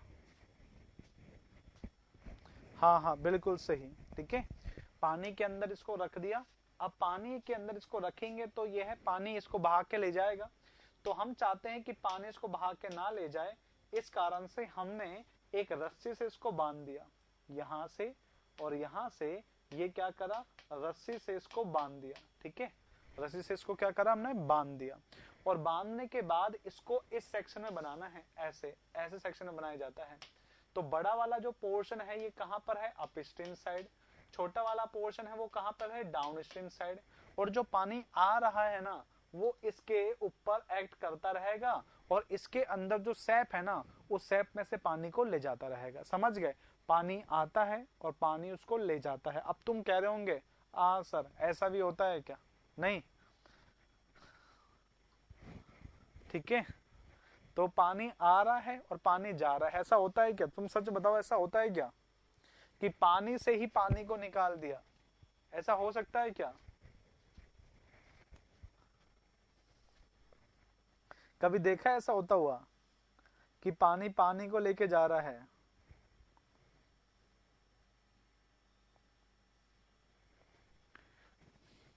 नहीं देखा है तो कभी ऐसे वो होता है ना,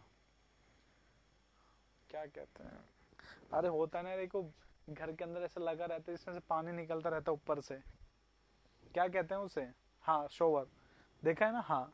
उसमें कभी देखे हो ना आके, उसको ना तेज कर देना एक बार, अगर नहीं ना आए ना तो तुम उसको तेज कर देना, और तेज करके सिर्फ ऐसे खड़े हो जाना, और उसको जब बंद करोगे ना जस्ट उसके 5 मिनट के बाद देखना, तुम्हें तुम्हारे बॉडी के सभी जो वाइट्स होते हैं ना वो दिखने लग जाएंगे, फिर तुम समझ जाओगे कि हाँ सच में पानी वहां से निकल जाता है।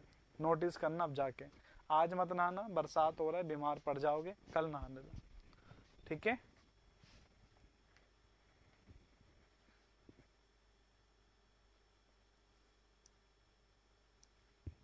ठीक है, चलो बना लो इस डायग्राम को, जल्दी बनाओ, जल्दी बनाओ, फिर इसके अंदर लिखे।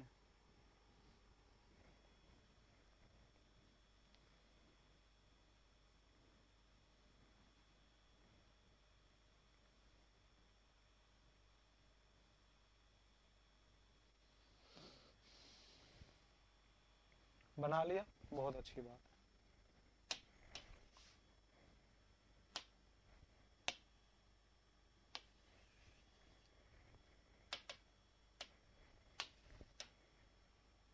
सबसे पहला पॉइंट, ठीक है, in this timber section, in this timber section is immersed into the emerge into the flowing water. ठीक है, पानी को फ्लोविंग वाटर में डुबा दो। उसके बाद हम क्या करते हैं, larger portion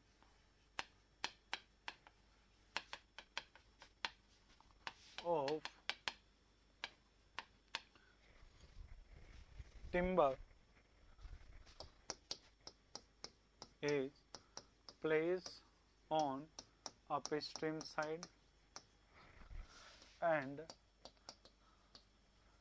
a smaller portion of timber is placed on downstream side. ठीक है, एक चीज यहां पर आती है वो तुम याद रखना, ठीक है। In this method due to weathering action of, यहां पर ये चीज आती है, यहां पर पानी किस तरीके से निकलता है, weathering action. In this method, due to weathering action of flowing water is remove the sap water from timber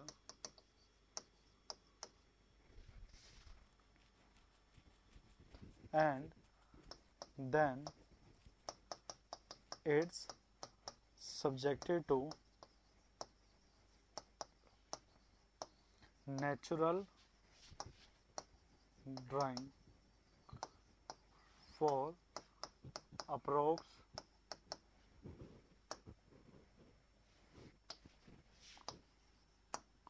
1 to 2 months।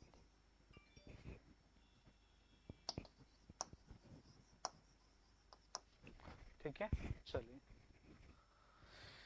यहाँ पे याद रखना, वेदरिंग एक्शन के कारण से पानी निकल जाता है और पानी निकलने के बाद उसके अंदर वापस अपना वेदरिंग एक्शन होता रहता है। ठीक है,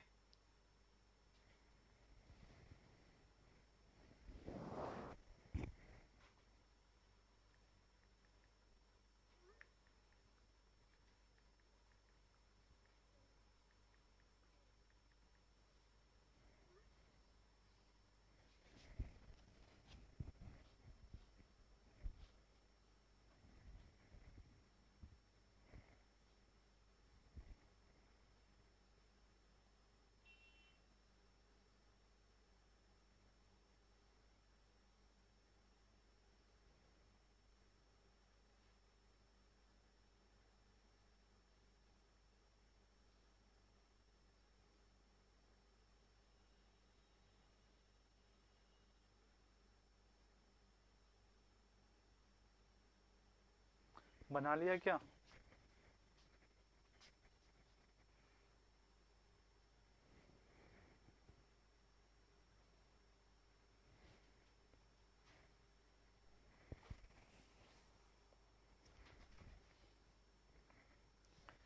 इलेक्ट्रिकल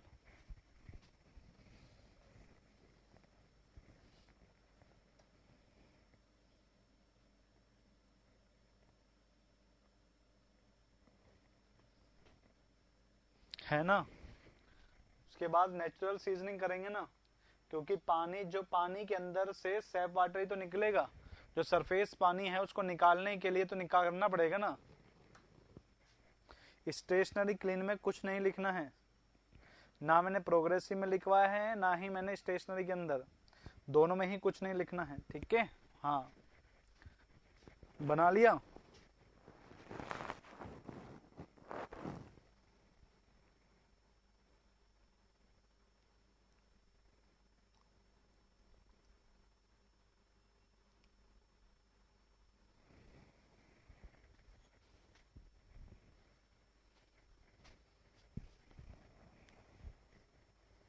चलिए आगे फिर बात करते हैं अपने पास conversion.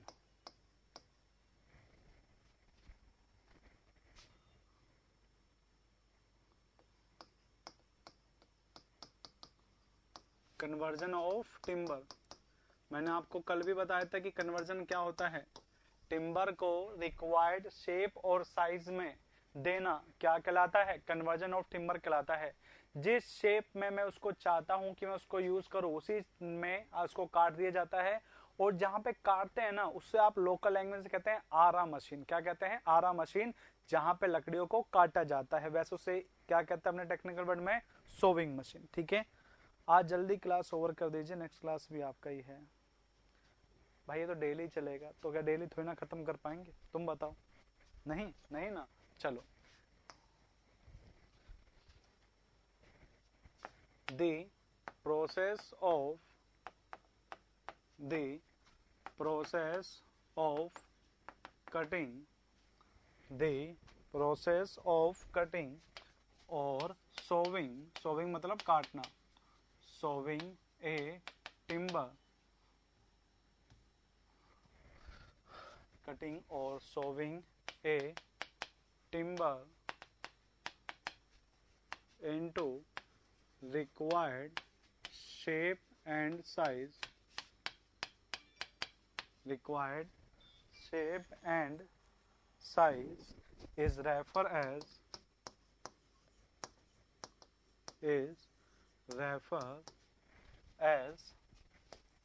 conversion, refer as conversion of timber। ठीक है, चलो बनाओ जल्दी इसको। धन्यवाद सोचने के लिए।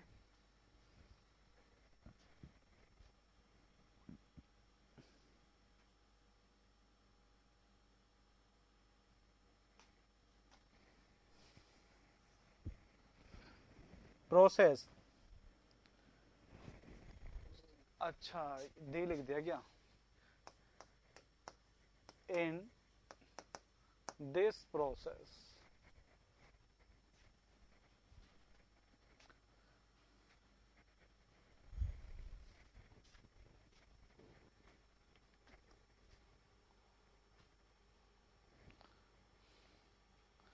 in this process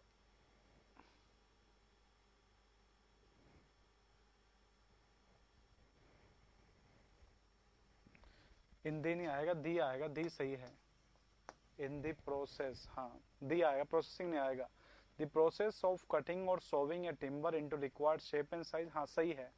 फिर इन दी प्रोसेस करेंगे तो फिर लाइन पूरा चेंज हो जाएगा, फिर लिखना पड़ेगा in this process timber is cutting into required shape and size. ठीक है, तो वापिस चेंज हो जाएगा, तो दी रहने दो, दी सही रहेगा यहाँ पर।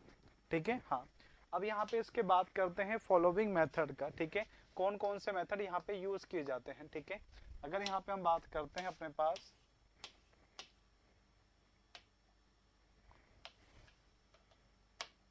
ठीक है,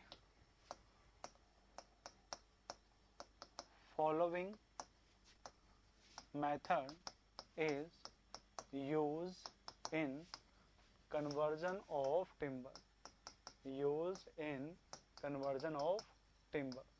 फॉलोइंग मेथड यहाँ पे यूज किए जाते हैं, जैसे कि अपने पास पहला होता है ऑर्डिनरी सोविंग, ऑर्डिनरी सोविंग। दूसरा अपने पास होता है क्वार्टर, क्वार्टर सोविंग। तीसरा अपने पास होता है टेंजेंशियल,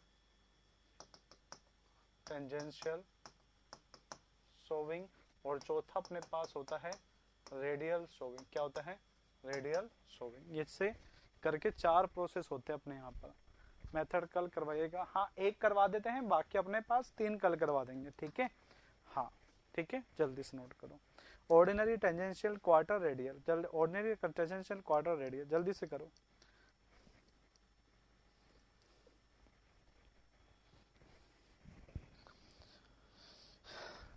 ठीक है, चलिए तो सबसे पहले हम बात करते हैं यहाँ पर किसका, सबसे पहले हम बात करेंगे ऑर्डिनरी। ठीक है, ऑर्डिनरी सोविंग।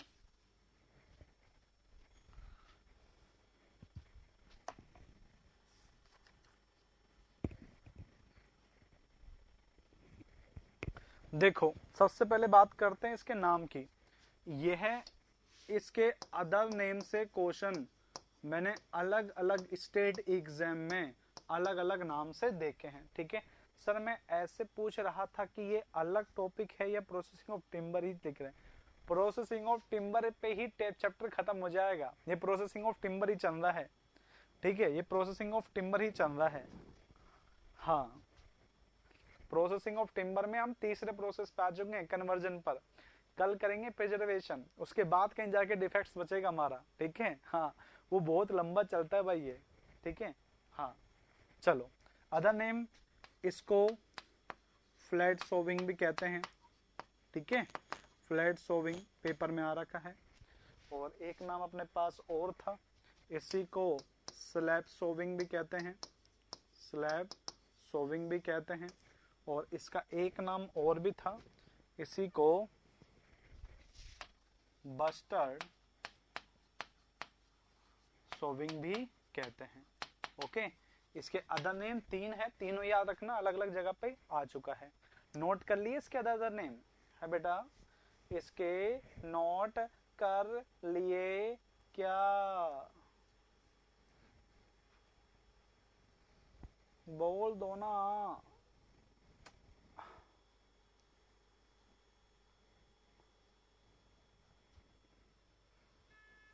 हाँ धन्यवाद। अब यहाँ पे तुम्हें इसके लिए कुछ बातें और होती है तुम्हें याद रखना है कि बोलते हैं इकोनॉमिकल मेथड कौन सा है, most economical method.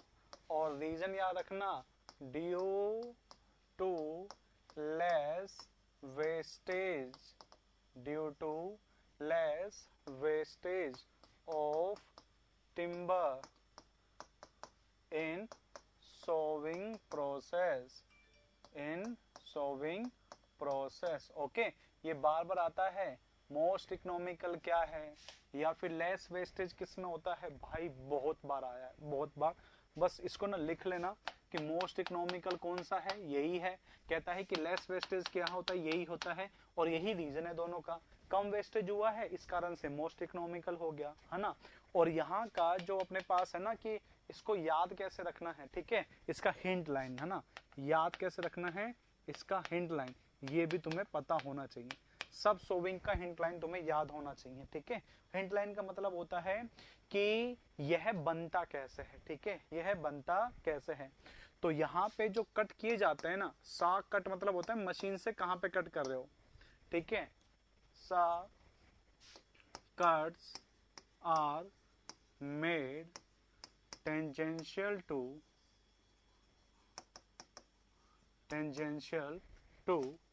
annual ring, tangential to annual rings। Okay, हाँ अब नोट करके ठीक है, अगर पूछे इजीएस्ट मेथड कौन सा है, यही है। क्यों इजीएस्ट है, क्योंकि सबसे जल्दी हो जाता है। ठीक है, ऑर्डिनरी क्यों कहते हैं, इन दोनों रीजंस के कारण से ही कहते हैं। अब देखो यहाँ पे कटने का प्रोसेस, यहाँ पे काटने का प्रोसेस देखना कैसे होता है। सबसे पहले तुमने टिम्बर देखा था नहीं देखा, जल्दी बताओ। ये टिम्बर है, ये टिम्बर है, और ये टिम्बर है, और ये टिम्बर है ना। अब तुम्हें क्या करना है, इसको उठाओ, इसमें इसको डाल दो। अरे यार तुम बड़ा हो गए, इसको इसमें डाल दो, इसको पकड़ो, इसको इसमें डालो।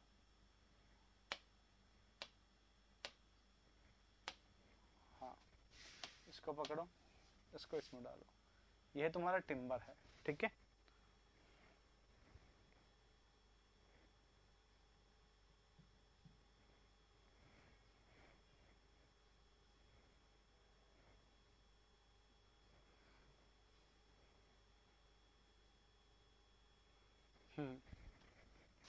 सेंटर पे क्या होता है, पिथ होता है। सेंटर पे क्या होता है, पिथ होता है। और पिथ के चारों तरफ होता है अपना हार्टवुड। क्या होता है, हार्टवुड। अब देखना, अब हमने क्या करा, अच्छे से देखना, मैंने क्या कहा है, टेंजेंशियल टू एनुअल रिंग। तो सर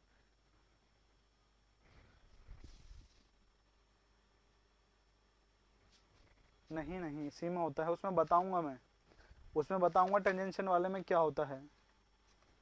ठीक है, टेंशन ना लो, तुम्हें मैं बताऊंगा।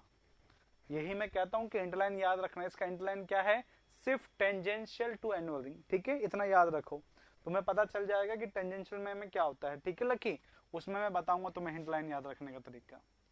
इसका हेड ये हो गया येलो, येलो देखो कैसे होगा, ऐसे, ये है एनुअल रिंग और इसके टेंजेंशियल, ये एनुअल रिंग और इसके, ठीक है, ये एनुअल रिंग और इसके टेंजेंशियल, ओके, और ये है एनुअल रिंग इसके टेंजेंशियल।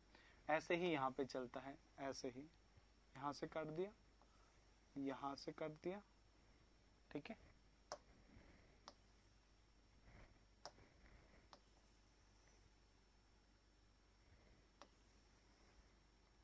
ठीक है, काट दिया, ओके। काटने के बाद तुम्हें सेक्शन कैसे मिलेगा वो देखो, ठीक है, वो अपने पास देखो यहाँ पर।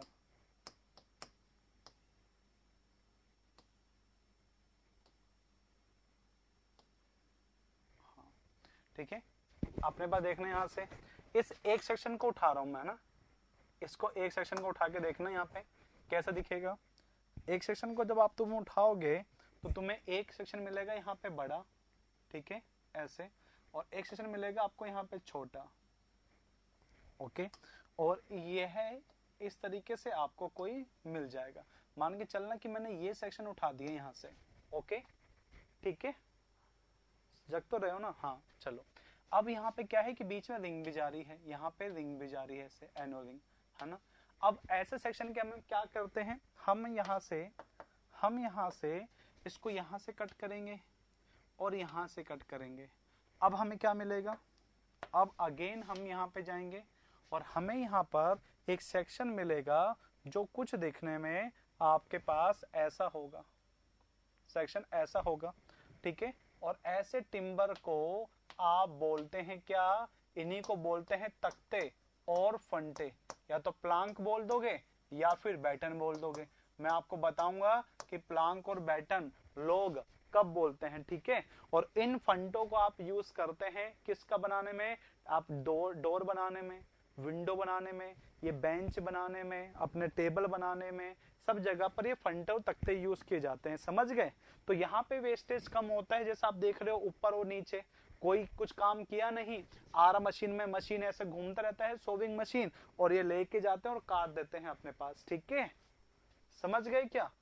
हाँ, नोट कर लो इसको, एक बार नोट कर लो, टाइम कम है तो स्क्रीनशॉट ले लो इसका, लो, ठीक है। जो हम अगले क्लास में मिलेंगे तुमसे स्टील के साथ में, जब तक के लिए अलविदा।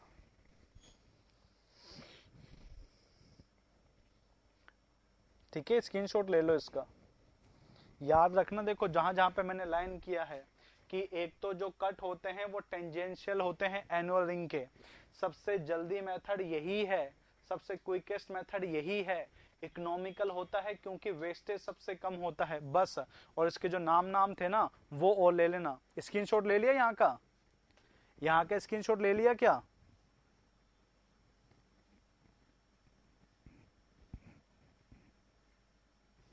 है ना। इसका और ले लो, इसका स्क्रीनशॉट और ले लो आप जल्दी से, लो।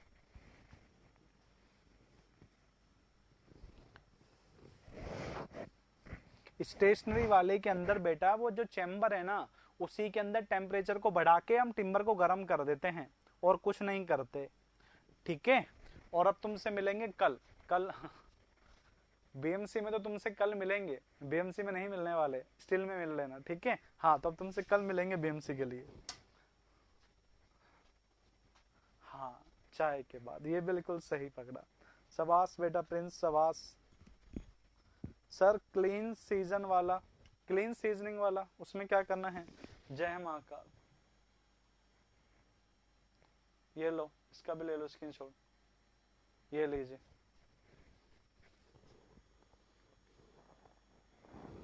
ठीक है,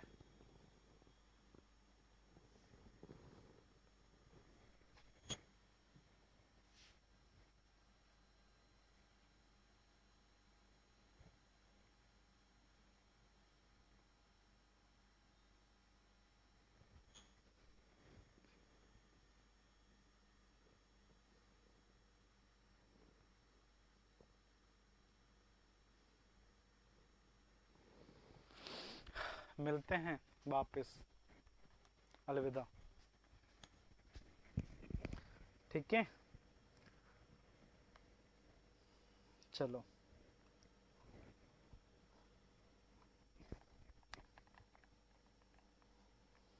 किसने पढ़ाई थी तुम्हें? है सरफराज?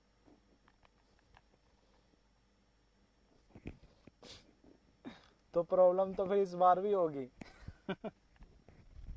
अगर मैंने ही पढ़ाया था ना पक्का, तो इस बार भी तुम्हें प्रॉब्लम तो होगा। ठीक है, हाँ।